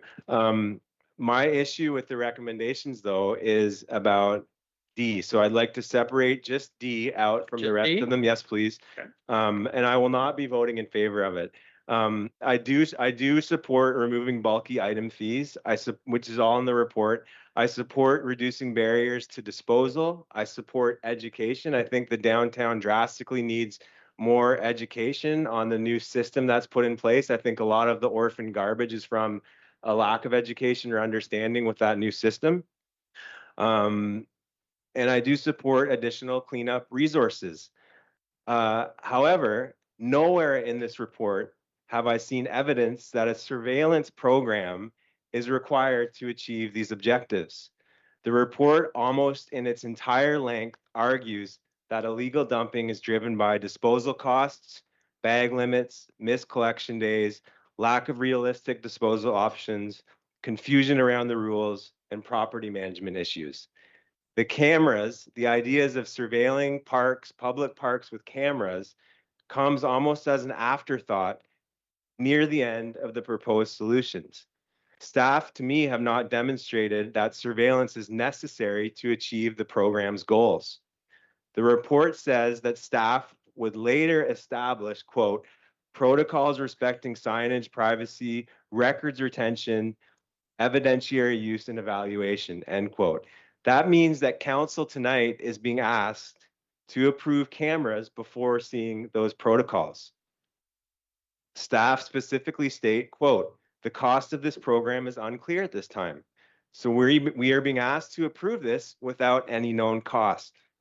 The report never identifies which parks are going to be surveilled, how many cameras are going to be put in the parks, whether they are going to be fixed or mobile, whether they are going to record continuously, and whether the footage will be monitored or only reviewed after incidences. Today, the cameras are for dumping. Tomorrow, they could be justified for graffiti, loitering, encampments, making art in the parks, nuisance complaints, general bylaw enforcement, and so on.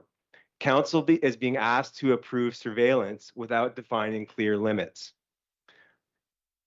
My questions, which I'll just put to the audience because we don't have time to get through all the questions, is what evidence demonstrates that cameras are necessary? How many cameras are contemplated? Which spaces? What's the cost? What's the privacy impact assessment, and has one been completed? How long will the footage be retained? Who will have access to the footage? What specific success metric? Councillor Burke, you want to use your second three now? Yes, please, Mr. Mayor. Go ahead. What success metrics would determine whether the pilot continues or ends? And why is council being asked to approve the pilot before a CCTV review is complete? Those are my questions. And I'll end with this. I'll give you an example because we're talking about the city of Peterborough not having enough money to maintain its basic level infrastructure. We're going into the debt of multi-millions a year just to maintain its basic level infrastructure. And then here we are proposing a plan which may or may not unroll like this. So Johnny Citizen inherits a rocking chair from his grandma, okay? He doesn't like the rocking chair, okay? So he puts it on the curb, like most of us do with our large items. No one takes the rocking chair.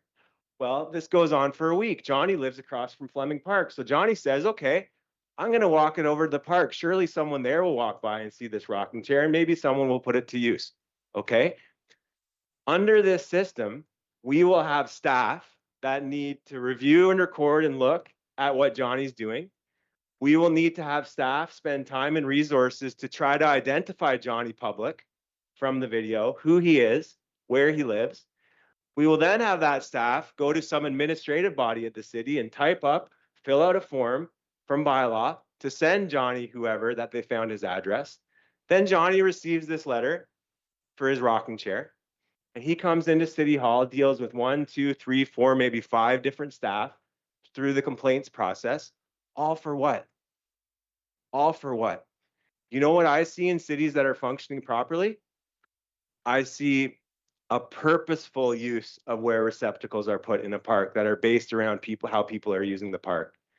I see public city staff on site regularly at these parks, taking care of Johnny's rocking chair issues or things like that that arise. I see city staff at these parks regularly cleaning up the trash, not letting it turn into a mountain over the weekends. This is what I see. I see public staff with a pickup truck throwing in the extra big debris as part of their work. That's what I see. And these are the initiatives that I support. I do not support us installing whoever knows how many cameras in all of our public parks. I have questions. Who has access to see me and my kids in that park? These are questions that are unanswered in the report. And for those reasons, I'm separating out D, and I will not be in favor of us surveilling our public parks for orphan garbage. You had a question for Mr. Sebanowski. Commissioner Sebanowski, please. Did you want him to answer the question? I had about 10 questions, and I don't think we have time to get through them. I kind of just put them out there. Thank you. I don't need a response. Councillor Crowley, please. Thank you, Chair. So to Commissioner Simonovskis, it says that it's a pilot program, or it is referenced as a pilot. How long would the pilot potentially be, and would it be in the summer, the winter? What is the initial thought process behind this pilot program? Mr. Sebanowski, please. And how many cameras, excuse me, Your Worship, I'm so sorry. How many cameras would it be? Potentially 1, 2 for the part of the pilot? Through Mr. Chair, there may actually be a report that would come back to council with more information depending on what we determine is the appropriate process through that. I think the intention initially with much of the recommendations here is to see how some of these initial changes influence dumping within the parks. If there is any improvement in the short term, and I think a good example will be in June, we'll have our first free bulk item collection. That may actually prove to be very effective in reducing the pressure of that waste. I think what's important for staff for council and staff to recognize is that we do have CCTV surveillance policies in place, so we do have a process to follow. I think the question that we have is if the daily pickups that we are doing and the enhanced pickups that we intend to apply over the summertime are not effective in certain areas, that those would be the areas to be targeted and to see if we can influence or encourage a change behavior through a little bit more of an awareness of what's happening in those areas. Councilor Crowley, if I may, one more. Yes. Through you to Commissioner Simonovskis. So are we thinking that any report that would come back related to a camera pilot would potentially be next council? Commissioner, please. Well, depending on the success of the program for the summer. Through Mr. Mayor, probably timing wise, it would be the next council. I would suggest, and I'm open to the dialogue with council, recognizes the sensitivity. And I think the internal debate we had with cameras is that there is a lot of sensitivity around it, but the opportunity to bring it to the table was what was important with regards to including in this report. If we identify, say, one particularly difficult location and we're able to establish some comfort around that, and again, engaging dialogue with the ward councilors or whatever the case may be. And if there is space to try a site, then I would like to bring that forward. The reason why we don't have that information in this report is because a lot of the to Councillor Burke's comments, there's a lot of information we don't have. We just felt that the ability to have that tool accessible would be helpful. And whether we can use it this summer, I'm not overly hopeful it'll be available this summer, but it'd be nice to know that we can move in that direction and bring something forward if the benefit of it is visible. Great. Thank you, Chair. Councillor Baldwin. Briefly, Your Worship, I had a pleasant conversation as Waste Management Chair with Mark Woodhouse late this morning about Queen Street's Peterborough.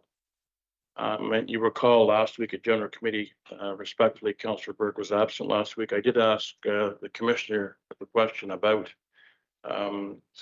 these cameras because when the police put the CCTV cameras downtown, there was a public education campaign and appropriate signage. I don't know about you, but walking anywhere in the world right now, you're on candid camera. So I think they're in the public domain. I think they'd be used just judiciously. I think the report had said, that, correct me if I'm wrong, we're seeing a 68% increase in garbage in parks. And I suspect some of those parks, one that Councillor Riel and I deal with a lot is Armour Hill. We have got the Ashburnham Stewardship Group that have been helping out for 5 or 6 years now. So I just want to put that on the radar, Your Worship. I'm quite comfortable with the report. I think I spoke to it on Global this morning.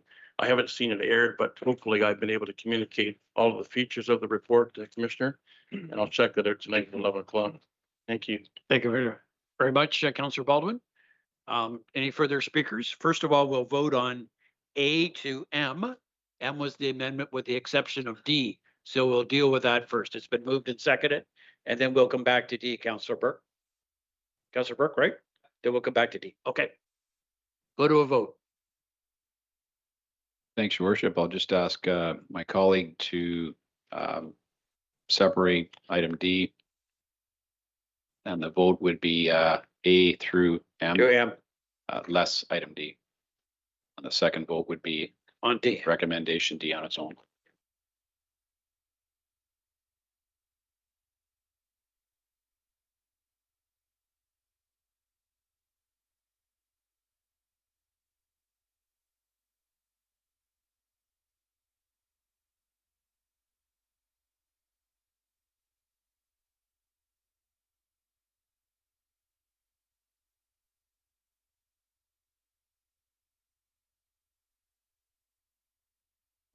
And that is carried. We'll now go to a vote on D.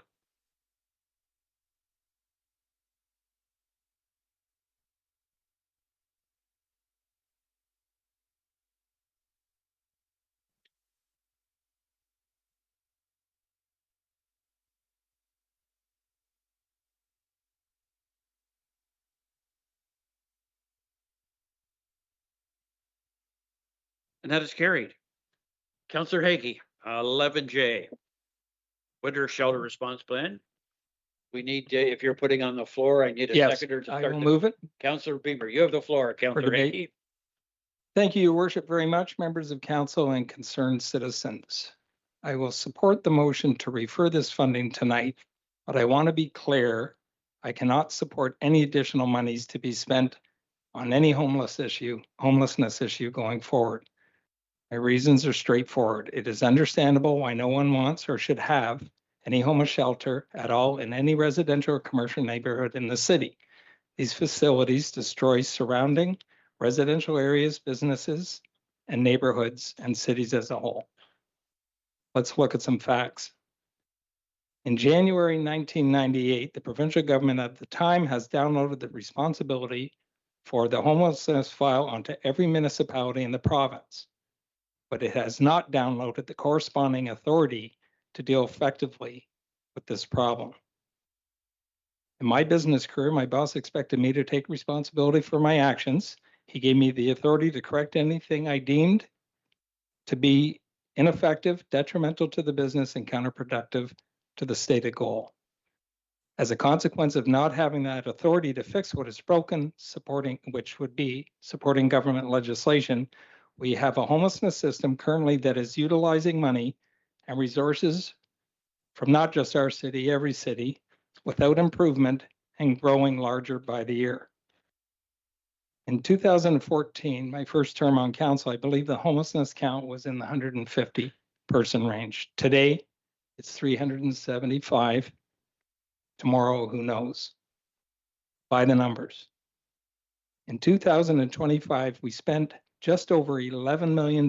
These are rounded out numbers, sheltering approximately 375 individuals at a cost of $29,000 per person. The city taxpayer on the tax roll paid $3.2 million of this bill, while the province picked up $7 million, roughly, and change, with the county paying $208,000. Let's be clear.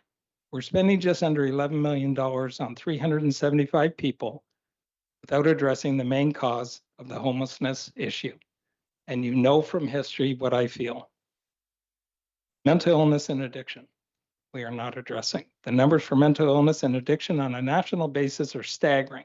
1 in 3 people will suffer from a mental illness or addiction, according to CAMH, which is Canadian Mental Health Association, with approximately 80% of the homelessness caused by mental illness, 15% driven by addiction, and the balance, give or take, situational. Nationally, the homelessness population is estimated, and it is estimated to be 235,000 people. This does not include the hidden population that is very transient. We know the symptom, homelessness, but we've not addressed the main cause. Why? Very simply, my belief is money and lacking courage of all levels of government to address the main cause. We as a municipality do not have the money to fix this alone. Only the province and the federal government do through their taxation powers. I cannot support suspending any more money on the issue until the other levels of government decide this pandemic must be addressed. We all know people are dying in our community, lacking in most cases capacity to make sound judgments, of which we've been asked to show. Councillor Hickey, you want your second 3? Excuse me, yes, please. It's been said in print, we're not showing compassion. Tell me what's compassionate about watching somebody defecate in public in the middle of the day on somebody else's property, as an example. Will others die? Absolutely. Can we slow it? I believe we can if we change our approach. According to the Toronto Mental Health System, approximately 300 to 330 people die per year in Ontario. The federal government does not keep national statistics on homelessness deaths, unfortunately. That's what I've discovered. Having lost a sister and a niece, the government in action on both the mental illness and addictions front, I know how much it costs in dollars and in pain. According to CAMH, a typical treatment program on average for a person with addictions is approximately $100,000 per year.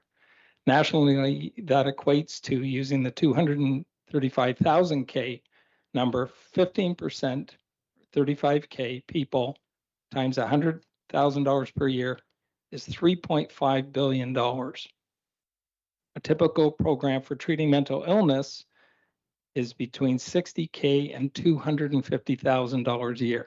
Let's take a conservative cost of $100,000 per person. 80% of 235,000 is 188,000 people times $100,000 per year. $18.8 billion for a total cost of $22.3 billion. So what do I propose? We talked tonight about doing things differently. We know what we're doing doesn't work. And this will be on all taxpayers throughout Canada.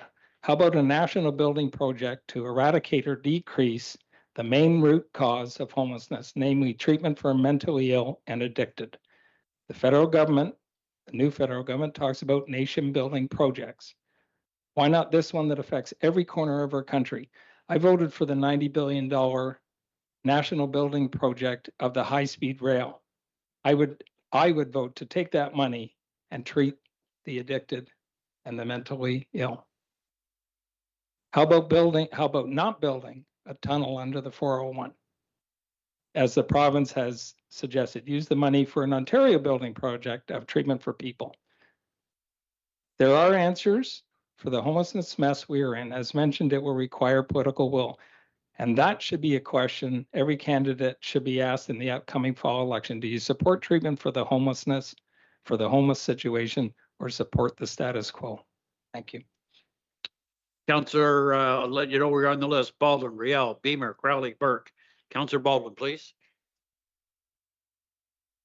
Yeah, thanks, Your Worship. I'm not usually on social media too much, but I was on this week, and I was looking at a number of posts, something along the lines of the old six need to go. We have to have a complete change of city council. Let's get rid of Leo and his gang. Oh. And I see a couple of people in the back, Your Worship, would approve of that. It's democracy. That's democracy. And sometimes you get kind of put in a category, but I can say, Your Worship, in each of the 12 budgets, my 12 years in council, I have always supported a winter response program. One of our delegates this evening said that council turned that down last year. And I was one of the 5 who supported the program. We all get pushed into this council, because when council makes a decision, whether it's a 6-5 vote or an 11-0 vote, it's a council decision. So, I was here long enough, Your Worship, in 2014 when we had a warming program run by Christian Harvey in the basement of Murray Street Church. I asked Commissioner Lehman earlier today what the costs of that were, and there were some conflicting numbers, but it was significantly less in 2014 than what we're spending now.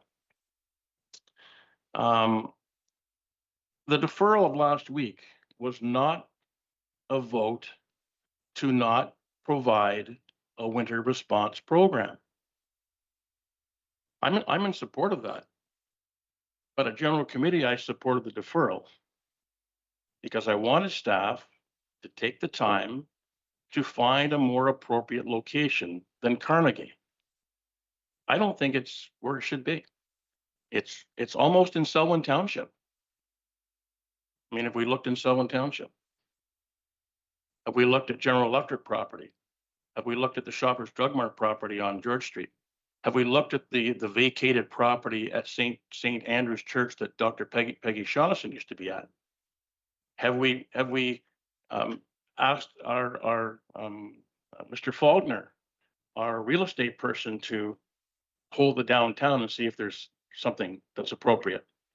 So those were the reasons why I supported the deferral last week. And Your Worship, I sent the clerk a motion this morning, looking at the possibility of supporting a different motion than we looked at last week. But I think we have to address that deferral first. And so I've sent I think I can say this, I've sent the following motion to the clerk this morning, and I did copy members of council. And the motion is pretty vague, because I suspect if we revisit last week's decision, I kept the motion vague because I think there'll be lots of discussion, and there could be something in between. So I'd just like to ask the clerk how we'll go about reconsidering last week's decision to defer at General Committee, so that I can then present my motion that I sent to you this morning, Mr. Clerk. And if council wants to reconsider it, they've seen the motion earlier today. Fair enough. And if not, I'm prepared to vote on the deferral again, or whatever we end up doing. Mr. Clerk, item 11J has been proposed. It presumably, if this gets defeated, then Councillor Baldwin could move his new motion. Would that be correct? That would be the cleanest, simplest way to move forward, Councillor Baldwin. Have I got a few more minutes? You do? Yeah. About 2:17. Oh, that's fantastic. So Your Worship, I am in support of, as I've said, of a winter. But this is your second 3, by the way. I'm good with that. I won't have to speak too much longer. I am in absolute support, and have been for 12 years, of supporting people and supporting a winter shelter response plan. And I said last week, you know, sometimes it's your heart, sometimes it's your head. But to Councillor Hakey's point, the plan we've got isn't really that successful. There has to be a different way.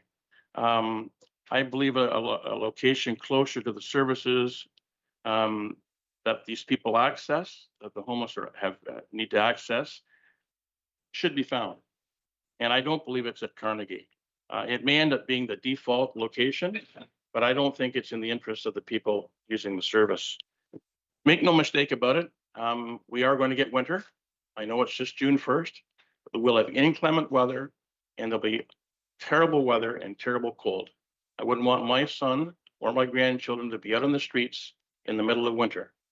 So again, I'm in favor, Your Worship, of a winter response program. Always have been. But I am not in support of that location, I must say. I don't think it's the best location for that program. And when I look at the financials on this, $162,000 for transportation, facetiously, we could buy a van, maybe an 8 or 10 seat van or 2 vans, hire someone from our transit service to run a shuttle service a couple times a day for 6 months at a whole lot less than $162,000. I'm sorry. That's exorbitant. So I'll just leave it at that. I did vote for the deferral last week.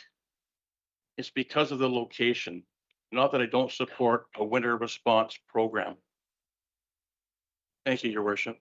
Councillor Real, please. Through the chair, I will not be supporting the deferral.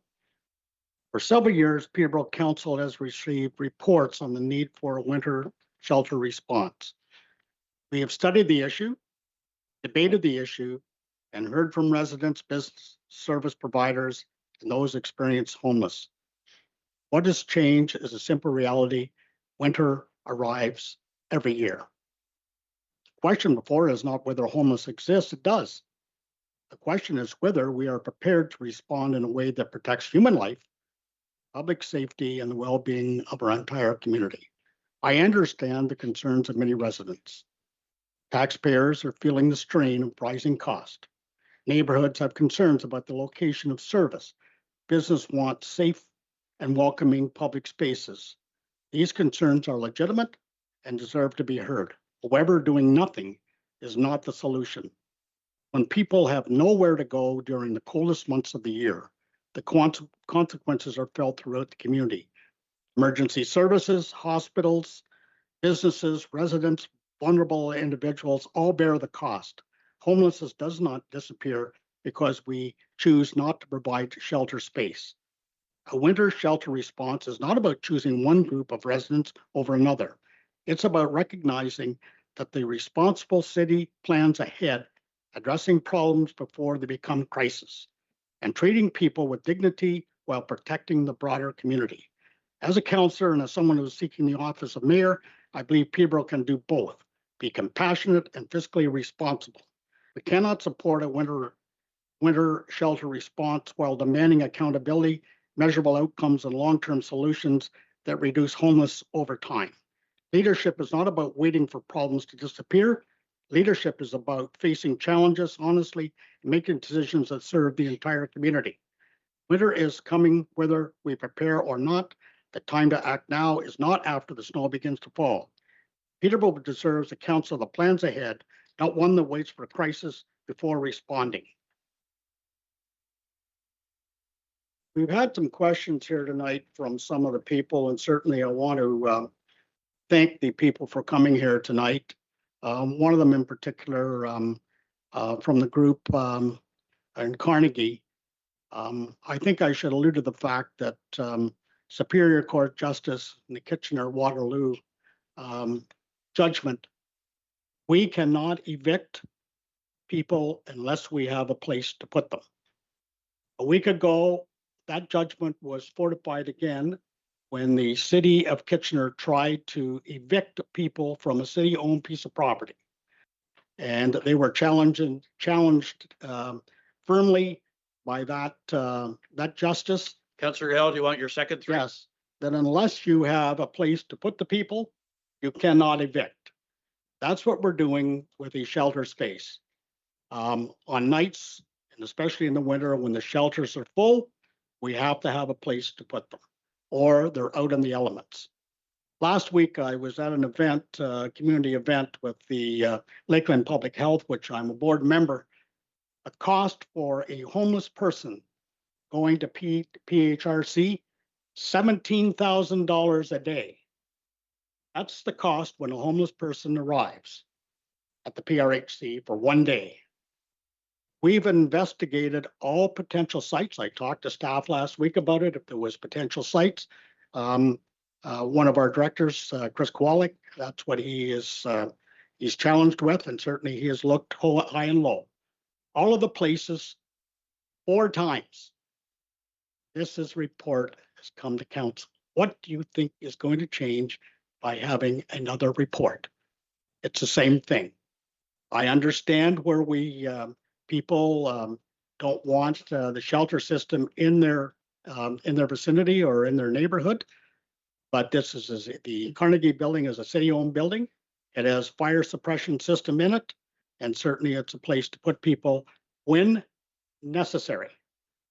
So we have learned from previous mistakes. We've learned that we need a place to put people. We need to shelter people. There's a story I'm going to share with you that last year when we had the Carnegie building open, a young couple appeared at the shelter. Both of them in their early 20s. Both of them have lost their jobs. Both of them lost the ability to pay rent.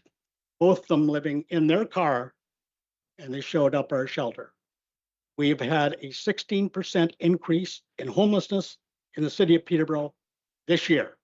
It's a growing concern, and like Councillor Hickey alluded to, unless the federal and provincial government partners with us, they have downloaded this responsibility on us.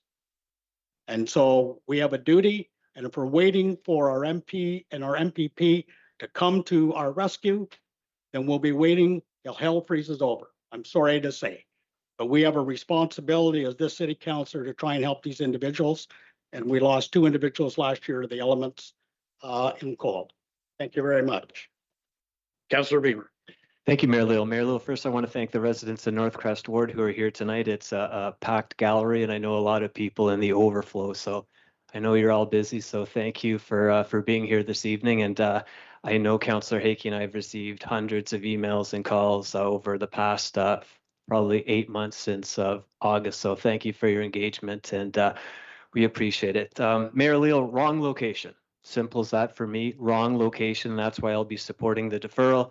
I'm fine with a winter response plan, like Councillor Baldwin. No issue with a response plan. It's the location, and the location. Mayor Leo, the residents in this neighborhood, University Heights, Triple T condos, and Heritage Park have made it loud and clear they are against a shelter at the fire hall, full stop. And I'm here to represent their concerns and their legitimate issues. They do not want a shelter in their neighborhood. Mayor Leo, that shouldn't surprise anyone. No one wants a shelter in their neighborhood. We all know the Wolf Street situation. The residents of Wolf Street in Dalhousie didn't want a shelter in that neighborhood. They got a shelter. The Trinity neighborhood, those residents, those businesses didn't want a shelter in that neighborhood. They got a shelter. The businesses and residents around Lansdowne Street East didn't want Path Tiny Homes. The residents in the Teachers College area didn't want the new Brock. Mayor Lil, I've talked to people who support Wolf Street, who support Trinity, and privately tell you, I wouldn't want that in my neighborhood. There are people in this room who have voted accordingly and privately told me, I wouldn't want those in my neighborhood. So people don't want shelters in their neighborhood, and I've been a strong proponent of not putting shelters in residential neighborhoods. So I'm here tonight to represent the North Crest Ward residents who do not want this shelter in their residential neighborhood. Mayor Leal, as Councillor Reel said, and I appreciate him saying this, they have legitimate concerns. One is that this shelter will become a permanent shelter. Now, why would they have that concern? Well, we all know why. Because this council has brought forth shelters before that were temporary. Wolf Street was going to be temporary during COVID. The Wolf Street sleeping cabin encampment was just going to be temporary. We told the neighborhood that, we told the businesses that, we told the community that. It's just temporary. Now it's permanent. Trinity Community Center is just going to be temporary. Now it's permanent. So it's a legitimate concern of the residents of Northcrest Ward that this will become a permanent shelter. Another legitimate issue, and I know this makes people uncomfortable, but tough: crime, safety, garbage, and property values. The fact is, when you have shelters, there is a criminal element. Are all homeless criminals? Of course not. But do the shelters attract a criminal element? Yes, they do. You just have to look at Wolf Street in Trinity. Mary, I have the data here in front of me around police calls for Trinity. I'm not going to read them out, but the fact is, police calls and crime have increased significantly. You want your second three? Yes, please, around Trinity and Wolf Street. Garbage, a legitimate concern of the neighborhood. Just drive by Trinity or Wolf Street. A legitimate issue.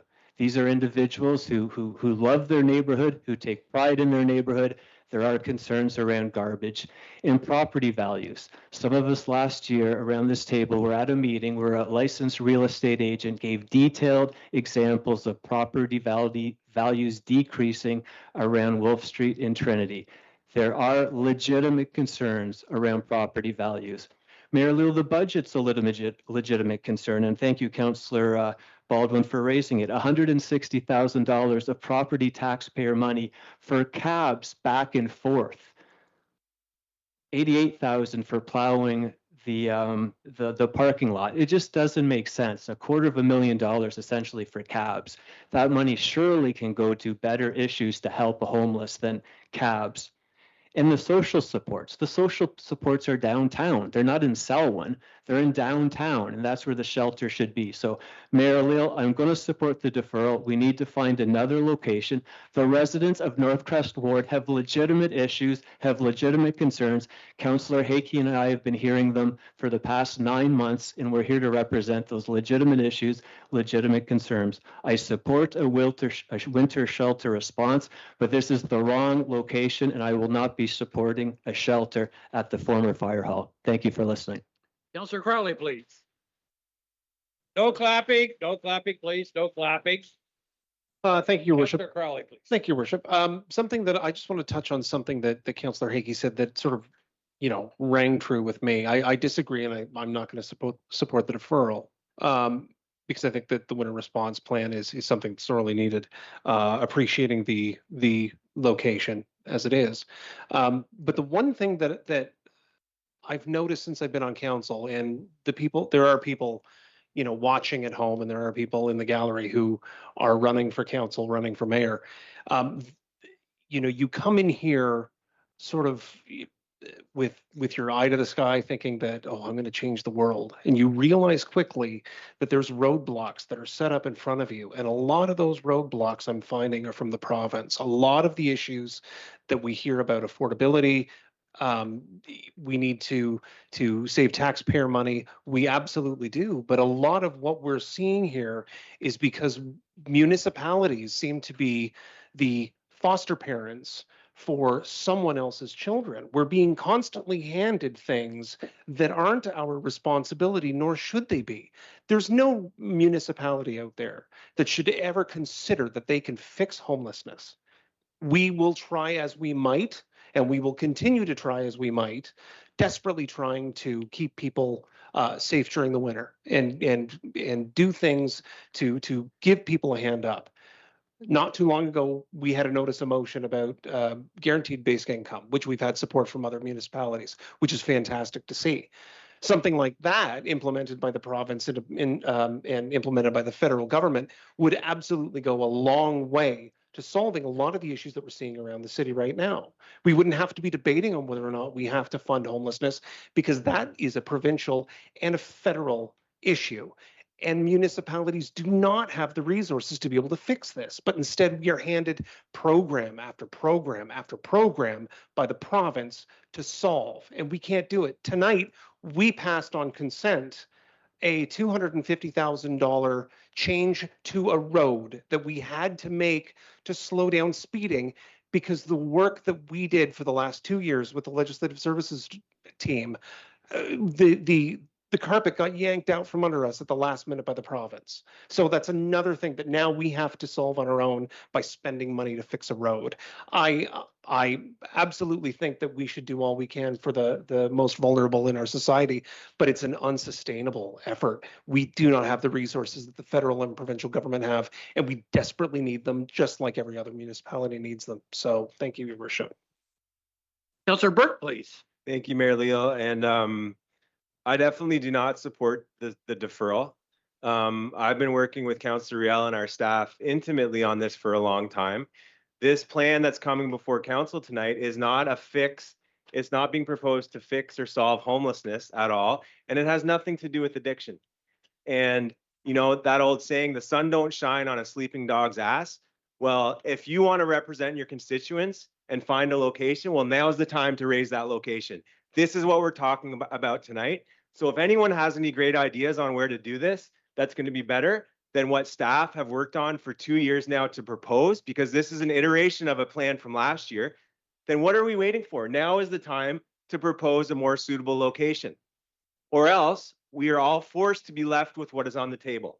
And what is on the table is this: we have an increased number of people in our community that are unhoused. These people are our friends, our relatives. They have grown up in this community, and they are living outside all winter long. They are having to carry their belongings back and forth to services, and they are sleeping in tents through the winter. Okay? And this is our chance to learn from what staff learned last year, to say we can't do this in an ad hoc way, where council doesn't support the thought through motion leading up to this, but then when it's -40, when we get the extreme weather alerts, all Hail Mary emails come to staff. What are you doing? What are you doing? What are you doing? We can't do that anymore. Staff have worked to bring this to us with adequate time so that they can put the pieces in place that this can be done successfully. And we are talking about a situation that we inherited that affects our residents. And at the end of the day, we need shelter for people that are unhoused. This solves that for now. It solves the fact that we're going to give people shelter that are unhoused. I don't buy the argument of the cost of this. We are dealing with inflated costs, operational, and every which way, and everything we discuss as council. I've been to the shelters. Councillor Riel and I were at Yes Shelter a few weeks ago. It is 3 cots, 3 metal cots in a room, 5 by 8 feet for whole families to go to. So this is not some luxurious things we're proposing on the backs of the hardworking taxpayer. This is a necessity. If you look through life, historically and currently, we subsidize many different groups of people, seniors being the leading group that we subsidize in this country. We are subsidizing our most vulnerable residents by giving them the bare minimum, a turnstile access to somewhere warm to sleep through for the elements. And staff have worked diligently to follow through with all opportunities that may exist. You can't just take an empty building and say, oh, let's put a shelter there. Some of these suggestions, that old Shoppers Drug Mart building on George Street, I've been in that building. It would take 4 months just to move out the stuff that's in there, that's been collected in that building. It won't work. Peggy Shaughnessy's old building, St. Andrews, I've been there. You could maybe get 10 beds in there in a Frankenstein way. There's no room. This is what we're faced with, and I wish we had a better plan, but this is it. And so I'm going to not support the deferral because I care about our community members that are unhoused and that are living in ways that I can't even imagine. And this is the least we can do to support our constituents to have their basic needs met, and that's so we don't lose lives. You know, we talked about during the arena debate, we talked about the cost of pushing this decision along and the cost of inaction. There was a cost tied to that. Well, there is a cost tied to inaction in this report. Staff have told me that if we don't act very quickly to put the pieces together to organize for this shelter, that there will not be a shelter. There will be no response like we were able to do last year with rallying our Commissioner Lademan and our social services directors and managers to come and swap out shifts. We can't do that. So this is the plan. We're going to do it. We have a shelter provider whose business it is to provide shelter. We have the building. and we have a pretty cost-effective way of providing people shelter through the winter. The number one that Councillor Riel mentioned, the increase in people that are unhoused in our community. The two demographics that have increased by a groundswell this year are, one, people accessing shelter for the first time. So the example that Councillor Riel used, people losing their job, coming upon hard times and needing shelter the way it's meant to be used, not permanent housing, but accessing shelter that way. We're seeing an increase in that demographic, and we're seeing what is tracking through the AMO report province-wide, a drastic increase into seniors that are unhoused. Okay, so this is important to me, and I think that I want it to be clear, and I hope Commissioner Laidman made it clear to all of us around the table last week. But if we defer this or kick this along too far, for too far, we won't have a shelter. We will be left with us not being able to do anything. I believe we need to act now. We have had many opportunities to do more thought through plans at this council that this council has turned down. This is the point. This is the point of time that we're at, and I believe we need to act. If we truly want to support people when it's -40 this winter, we need to act now and implement this so our staff can put it together in a meaningful way so that it works. We can look at the costs for transportation, right? We can allocate that budget like we do all the time, and staff can take our comments from tonight and look at that cost that they're allocating for transportation and maybe think of something. We can listen to the residents that are here tonight and their concerns, and staff will have time. Staff will have time to address those things. But we need, if we want to think of our most vulnerable community members, which I'm thinking of tonight, we need to act now. Thank you. Councillor Duguay, please. No clapping, please, sir. Thank you. Councillor Duguay, please. Thank you, Your Worship. I'm going to start off by saying within social media, there have been attacks on my family and person. It is unacceptable and it's not to be tolerated. The comments made were not factual, unfair, and an inaccurate portrayal of my family.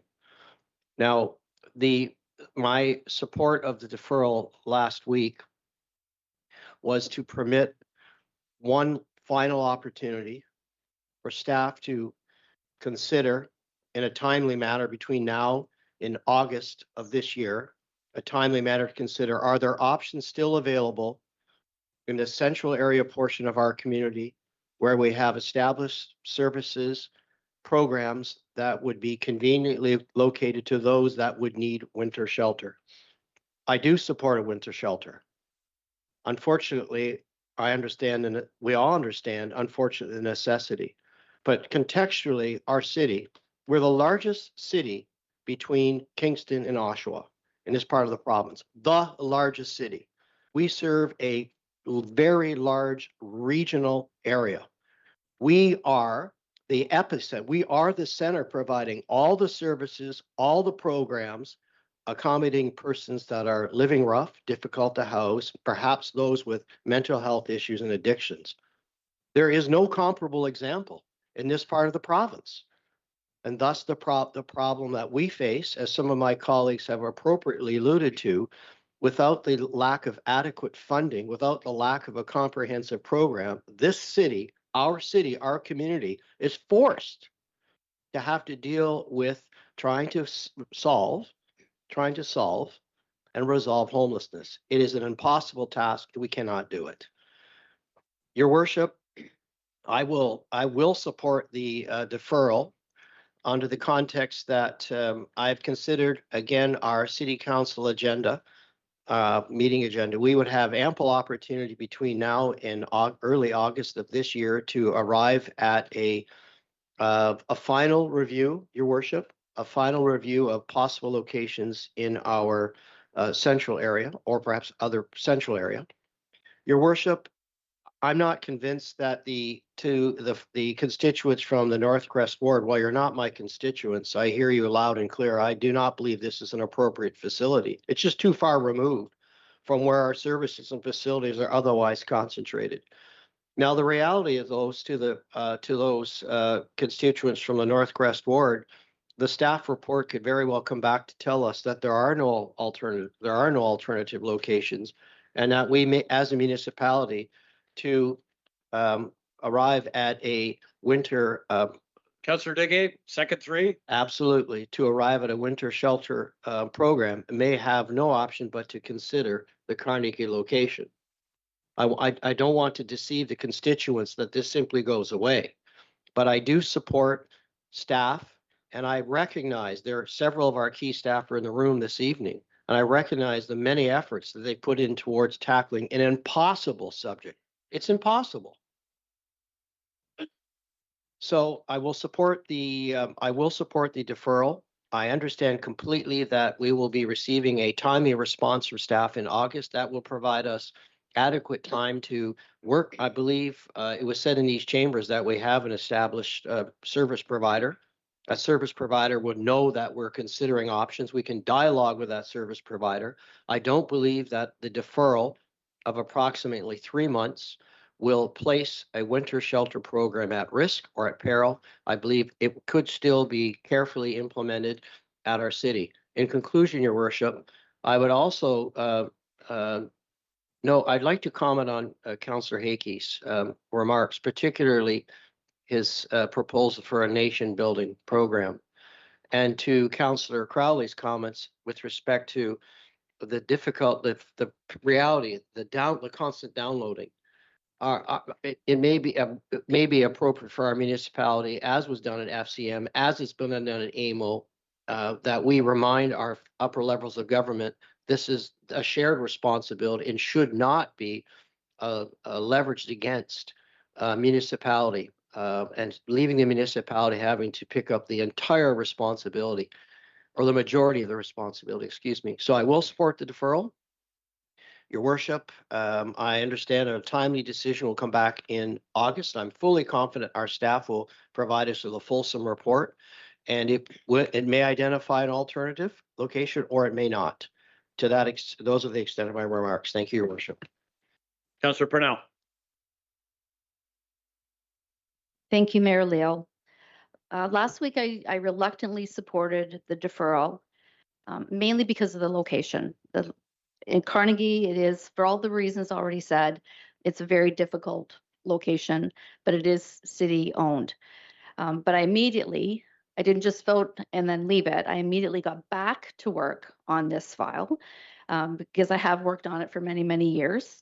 I have reached out personally to a couple of new possibilities of locations that, it's a shot in the dark, but you have to try. And then I also revisited a number of properties and property owners for locations that we have considered before and tried to work with them before for an emergency shelter. And they were all a solid no. No more in the downtown and no in any facility that already has programming in it, but not for lack of trying. Some of the locations are just not up to code. And even if the property owner gave us permission, there would be significant cost to bring those buildings up to code for this purpose. We do not have, we just simply do not have an ideal location for another shelter. It doesn't exist in any ward.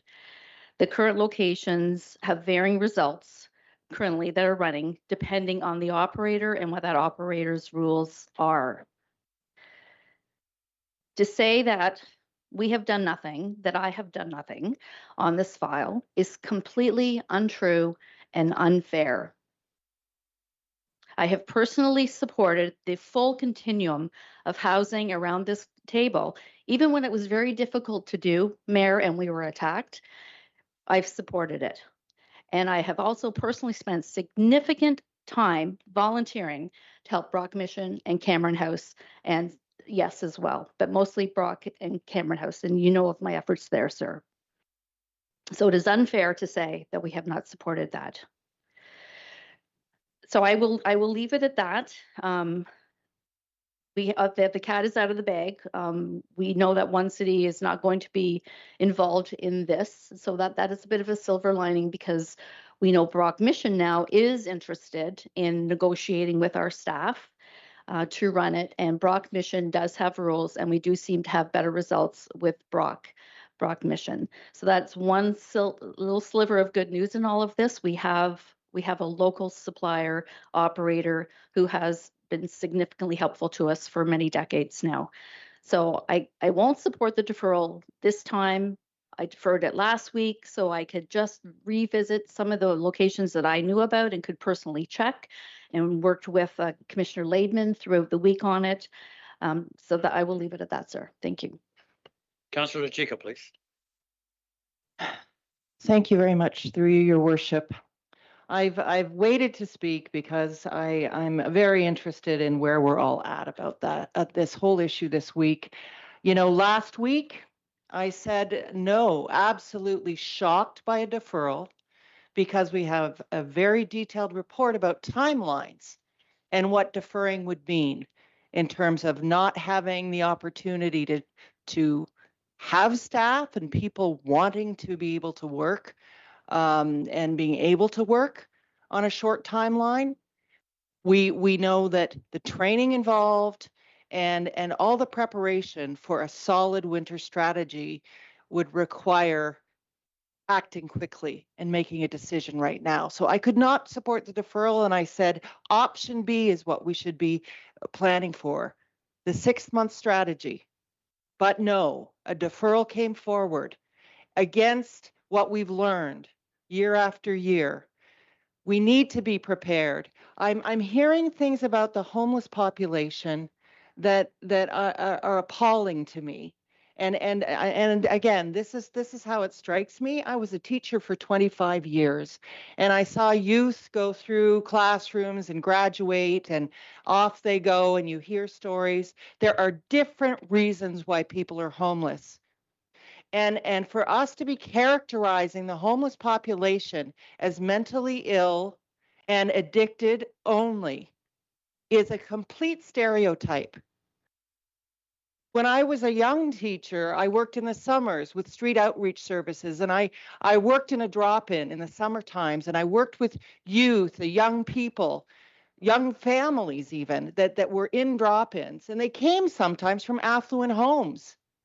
And sometimes they were kicked out because their parents had issues, or there was some dynamic that was going on that made them feel unsafe. So they left, and they didn't have a place to live.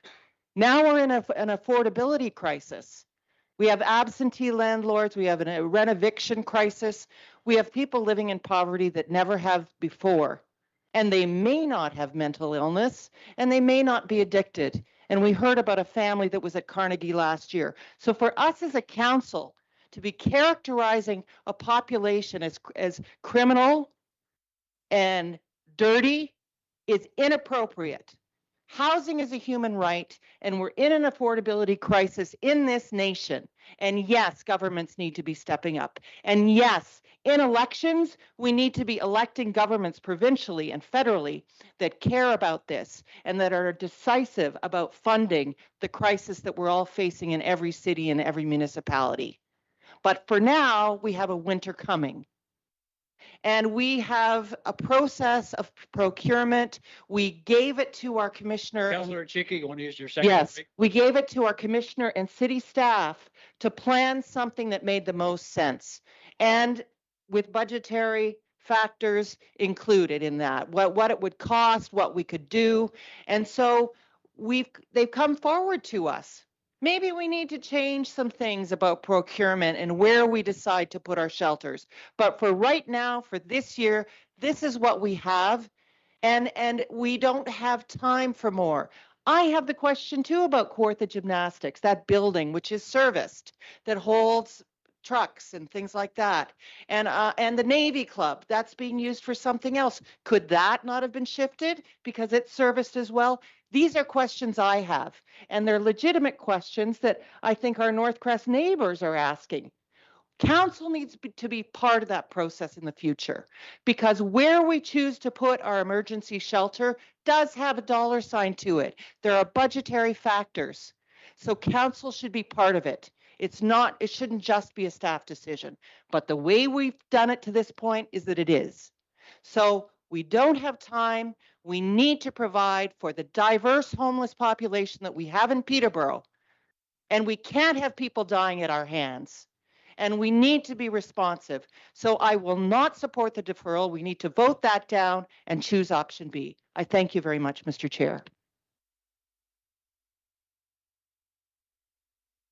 Thank you, Mayor. Just through you, just for some clarity with the actual motion itself, it does say that the winter shelter response plan be referred to staff for consideration, alternative shelter sites, and report back to council in August. Now, I have heard about mainly looking at the central area, but there's nothing in that motion that says your staff are looking in that the central area or the downtown area. So through you to maybe Commissioner Laidman, if this passes, the deferral, where will you be looking? Will it just be the central area or will it be citywide? Through you, Chair, through Mr. Mayor. In reading the motion, my interpretation would be there's no limitations as to where we would be looking in the city as staff, and that we'd be identifying whatever opportunities made sense to staff to bring forward to council. I would caution again, I said it last week again, the August timeframe, while I understand the reason for the timeframe, that's going to be very difficult to do any type of intensive review and to have something appropriate back at staff, back at council in that time period, especially with the summer break. I just caution council on that timeframe.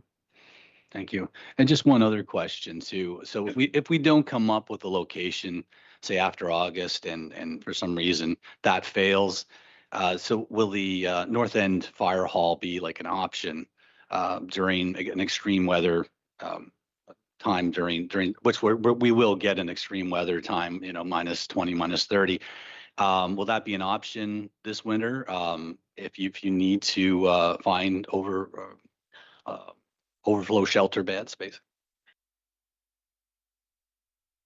Through you, Mr. Mayor, I think the first answer to that question is the report is very definitive that staff do not have the capability to be opening up an emergency shelter based on temperature during the winter. The reason for the report is to get ahead of that issue and to provide a service that we can put into place with an operator that can work.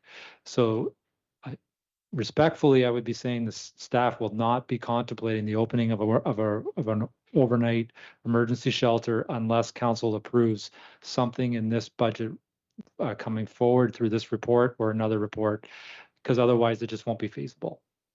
No, that's great, and thank you for those answers. And I get it. If we want to eliminate tenting and encampments, we need the beds to back them up. So, and also temporary shelters that was mentioned tonight. And I know every temporary shelter that we've opened up has become a permanent one. So it's an interesting discussion around the table tonight. And you know, I'm going to recognize that the first issue that we talked about this term was homelessness, and it looks like, you know, coming to the end, it'll be the last issue that we talk about. But I appreciate all the comments around the table tonight. So thank you. Any further comments? No. The only thing I would certainly a few comments. I've met a lot of people in public life over almost 4 decades, and all of them are concerned about the plight of the vulnerable in our society. It may be that they take different approaches to solve a problem, but they all want to make sure that our vulnerable are looked after in our communities. You look at what we've done. We supported 50 modular homes on Wall Street. I supported that I wanted to add 14 more to Wall Street to combat homelessness. I think our sole objective should be getting rid of the shelter system. One of the ways we get rid of the shelter system is permanent transitional housing. I supported permanent transitional housing on Chemung Road. We need 180 units of permanent transitional housing in Peterborough to deal with people in shelters. That's a fact. Every AMO report, every report from every service provider across Ontario tells you that is one of the ways to come to the solution. I had to use strong mayor powers to put 52 transitional units on 738 Shamong Road to help people who are homelessness. I don't regret that decision then. I don't regret it today. And if I had an opportunity, I would do it again to provide more transitional housing to the vulnerable in this community. We want to look at shelters. Shelters become permanent. Last week, I visited businesses on Charlotte Street. I heard tales of woe that I'm not going to repeat. Every one of them, successful businesses looking to move out of that area because they front on one city. These are people that have operated businesses for 25 years. They pay my salary, they pay your salary, and they pay for every service in the city of Peterborough. It's time that they get taken into consideration too. This council has done an incredible job to help homeless people. We've done a very good job. We've shown compassion. We put our dollars where they need to go. So none of us have anything to apologize at when it comes to helping homelessness. We will find a winter shelter. We have a responsibility to get that done. And maybe we should bring our county partners into this discussion. Maybe they can help us out on this one, because we can always move people through a transit system to get access for services. So those are my comments, Mr. Clerk. We'll go to a vote.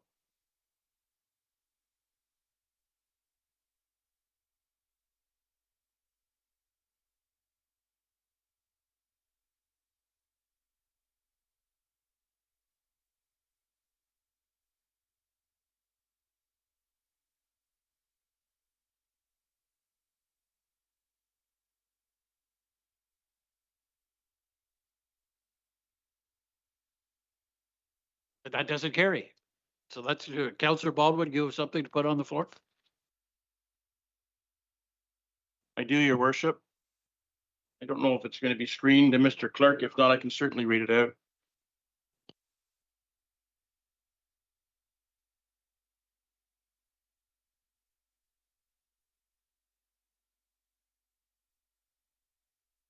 So, your worship, the motion. If we had a seconder, Councillor Baldwin, somebody, Councillor Duguay. Go ahead, Councillor Baldwin. So the motion, your worship, is pretty simple. I've heard from my colleagues this evening. I've heard from emails. I spoke about earlier tonight the support for winter shelters and a response.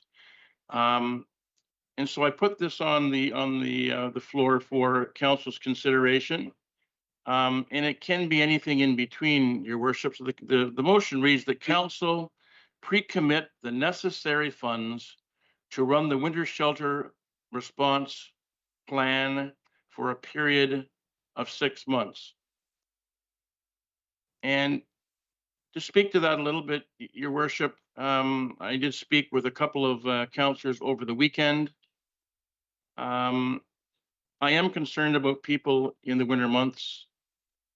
I've heard Commissioner last week talk about certain locations that staff has looked at over and over and over again. I conversed with Councillor Hakey and Councillor Beamer and Councillor Crowley, Councillor Parnell over the weekend. And I came to the realization that realistically, we don't have another location. So the default in August will come down to Carnegie.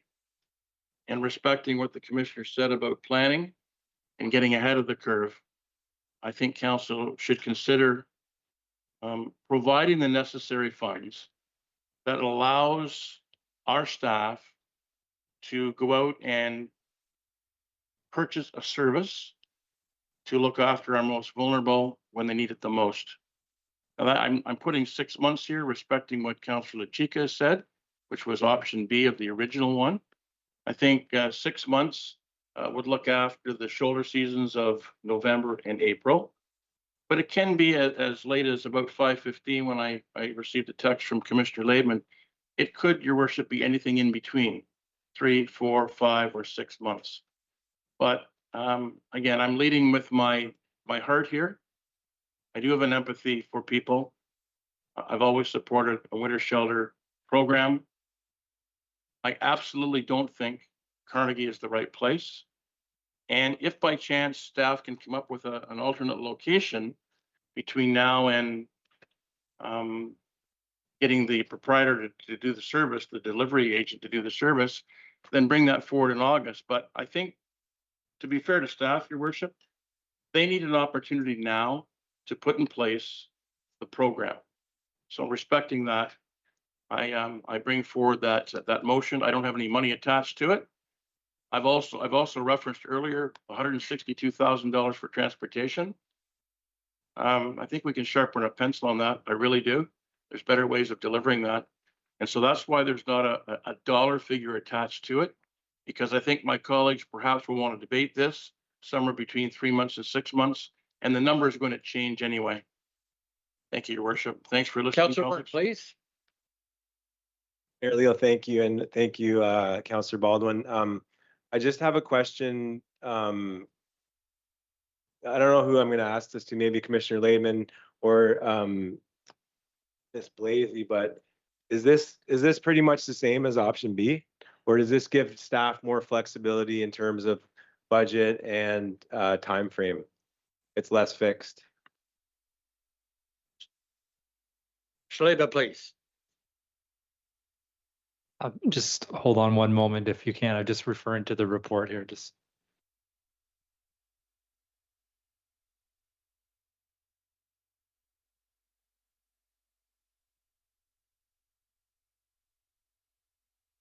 through you, Mr. Mayor, I think it is essentially the same. I just think council needs to be aware that there is no budget associated with Councillor Baldwin's motion.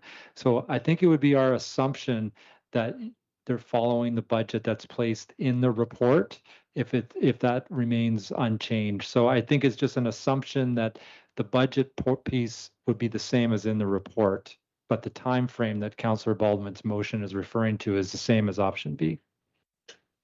Yeah, I mean, I definitely support the motion.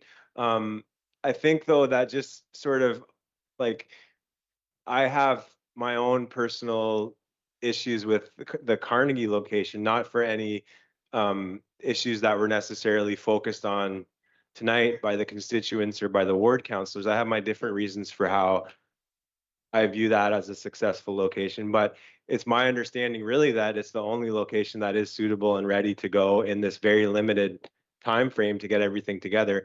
The only thing I would add or ask staff is, based on our conversation, is there still the open-ended option for staff to hear the concerns from everyone around the table tonight and plan towards Carnegie, but also look at any other options that are available? I know other councillors were saying they've found other options. I mean, if we can commit to doing something, which is option B, those funds, we will have a winter shelter for those winter months specifically. I'm all for that. I don't think it would be harmful in the meantime to also consider any options that might come to the table for a more suitable location. It's my understanding through the meetings that I've been that it's not as simple as just finding a building. There's a lot of investment that has to go into the preparedness of that building, and so I imagine that that's the focus. I imagine that's the biggest issue with our time period to look at this, is that it takes a lot of planning to get the building suitable for a shelter. But yeah, those are my comments. I definitely support the councillor's motion, and I think that by us as council supporting this tonight, we will be able to feel that this year we have done something responsive that will be firmly in place. It will not just be a sort of Hail Mary as we get the weather reports. We will have something that's firmly in place for people to go to. I was surprised a little bit last winter, when I looked at the numbers of people attending Carnegie. There was a lot of people. Our current shelter system, it's bottlenecked, right? And so there was a lot of people that were accessing Carnegie because it was sort of, it was accessed, Carnegie was accessed in a way that was surprising to me. By the end of it, there was a steady uptick of people that were accessing it there. And Do you want your second three? No, I'm fine. I support the motion. Councillor Rial, please. Through the chair, I support the motion. I'm listening here tonight by my fellow councillors talking about a plan B. I haven't heard the plan B. We have staff that have come with a report, not once, not twice, but 3 times a lady. And I don't know when you get the message that these people that we have hired at the city know their business. Councillor Burke and I have the luxury of working with these individuals, and we know the file inside and out. And they have came with a report, and I think Commissioner Laidman has said it, that we need to do it now. We need to get somebody to provide the service. We need to get people trained, because this is a job that you just don't get somebody off the street. You have to be trained to deal with the housing and homeless and marginalized that we have. It's really interesting. We had a couple of comments tonight about the modulars. We took well over 100 people or 100 tents in an area that was owned by the city, and within 6 months we housed 50 people in 6 months. I can remember in Ottawa last year, everybody, councillor lining themselves up to get a picture with the PJA Marshall Award, which was nice that the city got that award for its innovation for housing and homelessness. I can also remember the night when council made a decision, they needed to look at an outside agency to run a shelter system. That decision cost the city double the money that we were paying. We ended up with the same proponent that was running the shelter at Trinity. I have to caution people that Trinity is a low minimum barrier shelter and also runs a food program. And there's 400 people there a day. So it's not just, the doors are open and the people all just march in and everything's great. There's people from every walk of life trying to get either something to eat or shelter for the night. I think everybody should look at what's happening in our community. We talk about the services are downtown. If you look what happened in the town ward, we're ghettoizing the downtown. Everything can't be downtown. And you could make the assumption says, well, really great for you, Keith Riel, to make that comment. Well, I have a methadone clinic. I have a treatment center and a huge amount of people that are attending in my ward. So as a councillor that has the housing and homeless file. Councillor Riel, you want your second three? Yes, I believe that we're doing our best for what we do. I'm not saying that every ward should have something in it, but everything can't be in town ward. So here we have an opportunity tonight to have a shelter, and people have said it's not the most ideal place to have a shelter. Staff have looked at all of the viable options for us. There are certain things that have to be. We, when we housed people in the shelter at Murray Street Baptist Church, we had to make sure there was a fire suppression system in that thing. That cost the city a lot of money. You just don't go into a building and say, well, we're going to put a bunch of cots up here and maybe a coffee machine and whatever. It has to meet the stringent concerns of the fire department and certainly the building department. So those things at Carnegie meet that threshold. Yeah, we didn't have a lot of people out there last year. That's kind of a good thing because that meant we were sheltering people. But we did have some very inclement weather, and at the last minute, scrambling to find a place to put these people.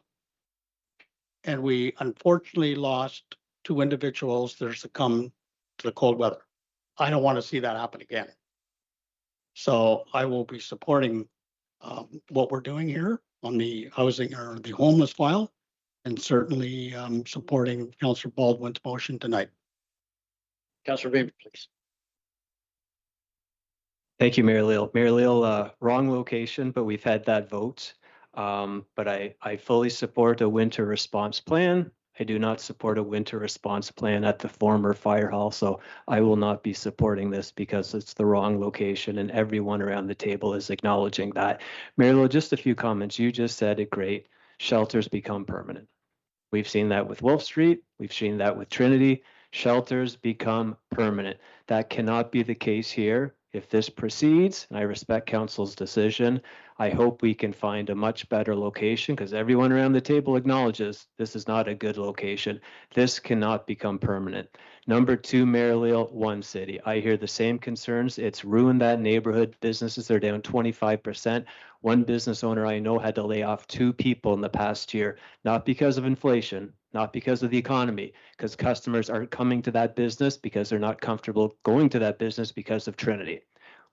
Thirdly, and I appreciate Councillor Lachika's comment, I couldn't agree more. We have to be a part of the conversation or get involved in the conversation on where we put shelters. I have always said shelters cannot go in residential neighborhoods or businesses. They have a negative effect. That's just a fact. We have to get more involved and have better conversations moving forward on where these shelters go. I know no one wants a shelter, but we can't put them in residential neighborhoods or businesses. There is a negative impact. And when they become permanent, it's one thing if it's just temporary, but shelters don't become temporary. Shelters don't become temporary. They become permanent. And that is the issue for me, Mayor Leo. So I know I'll probably get hammered by some, but I'm sticking up for my constituents and this area. They don't want a shelter. They don't want a permanent shelter. This is the wrong location, so I can't support it. Thank you for listening. Thanks very much, Councillor Burke for a second time. Thank you. Just interesting to put forward to the table, but for a while now, what the City of Toronto has done, which is very interesting, is that the City of Toronto's staff, when they put forward, and the City of Toronto is investing like hundreds of millions of dollars into its winter response this year. They're increasing the stock of affordable housing. They're increasing access to shelter across the city. And we have definitely had our chances to do that. I sit on the board with Councillor Riel of Peterborough Housing Corp. When you talk about affordable housing, we have 2 shovel-ready projects with Peterborough Housing that would provide supportive, affordable housing. We just need the money for that. So put that in the bucket of where we need to find the resources to do things. But what the City of Toronto does is when they propose to their council shelter, they actually don't disclose the location. They trust their staff to vet it out appropriately, much like they would do anything. And the council makes their decision based on the merit of the project, not based on the location. I am basing my decision of supporting this because of the merit of the project. I believe that staff have done the best that they can to find a suitable location, given not just the time frame, but given council's yo-yoing on this, right? We want it, we don't. We give Trinity funding, we take it away, right? Like this is a symptom that is coming that we are causing, right? We are causing these types of reports that aren't being where maybe a better more suitable location can come through, because our collective support for homelessness response there hasn't been much unity around that. And so I just wanted to say that I think it's very interesting the City of Toronto doesn't disclose the neighborhood. They just ask the council and the mayor to approve or not approve the project based on the merit, not the location. And there was one example in the beaches where they didn't this daycare was being moved in, and the neighborhood came to the table and they were like, we don't want a daycare, there's too many cars or whatever, we don't want it, not in our neighborhood, it's going to disrupt everything. So the City of Toronto took away the daycare and they put in a shelter because they were able to do so. And I think that if this is going to be a constant thing that politicians are going to be up against, not in my backyard, then our staff, I think we need to collectively look at what situations are going to be successful, not just for neighborhoods, but for people that are accessing the shelter, build a system and approach where shelters are going to be suitable, and then have the council and the mayor decide on the project based on the merit of the project. Thank you. Councillor Lachika, please. Thank you. We've spoken at length about all of it, and I won't be long, but I just wanted to thank Councillor Baldwin for the work he's done this week, having conversations and that it's being brought back. I think that's the main thing. At the end of the day, this has come back. We want to be proactive about a winter plan. I like that it's option B. And you know, from the discussion, it sounds like if there's any possible way for staff to think through location issues, that can still happen by making this decision tonight. So I thank council and I thank Councillor Baldwin for bringing it forward. And we've talked about lots of ways we can do this better going forward. And of course, I'll be supporting. Thank you very much. Councillor Baldwin, can I ask a question of you? With the intent of your motion is that our full partner or our partial partner in combating homelessness is the County of Peterborough, that we look at the county for possible locations. Would that be inherent in your motion? Any location that we believe would be more appropriate, I would concur with that, Your Worship, yes. Mr. Laban, would you be engaging in conversations with the County of Peterborough? Through you, Mr. Mayor, certainly the County of Peterborough is part of the service area that we are charged to provide services to. So any property within that our whole region would be eligible to be considered. I just want to respond to Councillor Burke. Councillor Burke, you'll have an opportunity when we do the community permitting planning debate that you could put in categories to designate certain areas within our community for permanent transitional housing. That's what they did in Toronto. We did the same thing here in Peterborough in the 1990s with group homes. They go in as of right. Nobody knows where they are. They just go there and funding's fine. So I'll look forward to your amendment during that debate of designated areas that nobody will know about, but just set them aside for possible development for permanent transitional housing. Because you know, and I know, the only way to solve homelessness is to build those units. And we need between 175 and 180 units in Peterborough, and we get rid of the shelter system once and for all. To a vote.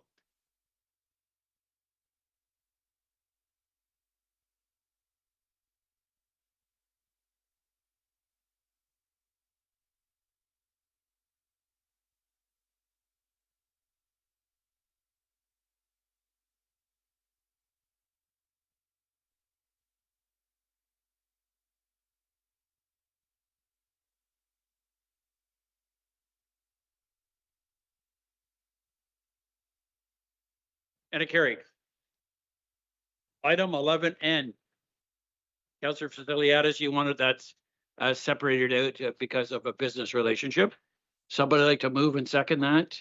Councillor Beamer, Councillor Hakey, comments or questions? We'll go to a vote.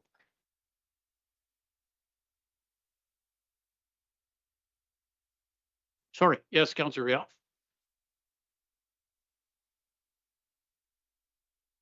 Mr. Clerk.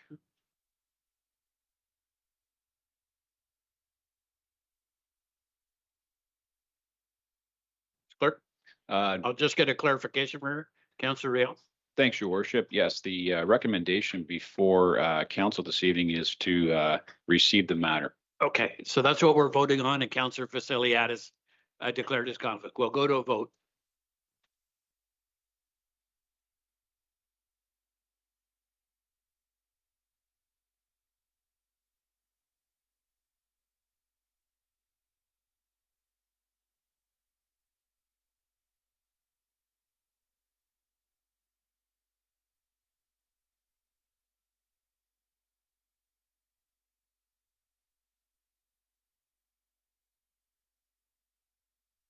Next item of business is approval bylaws, bylaw 26050 through to bylaw 26063. Councillor Purnell, Councillor Duguay, comments or questions? We'll go to a vote.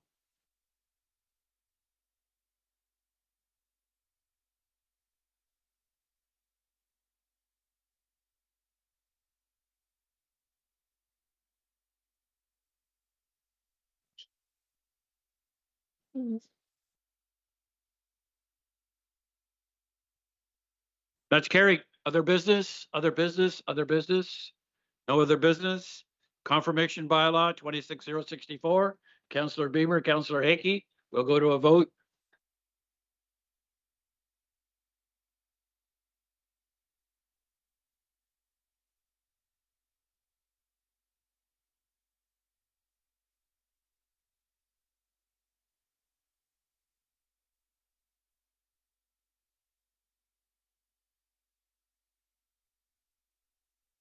That's carried. Adjournment. Councillor Purnell, Councillor Baldwin. We'll go to a vote.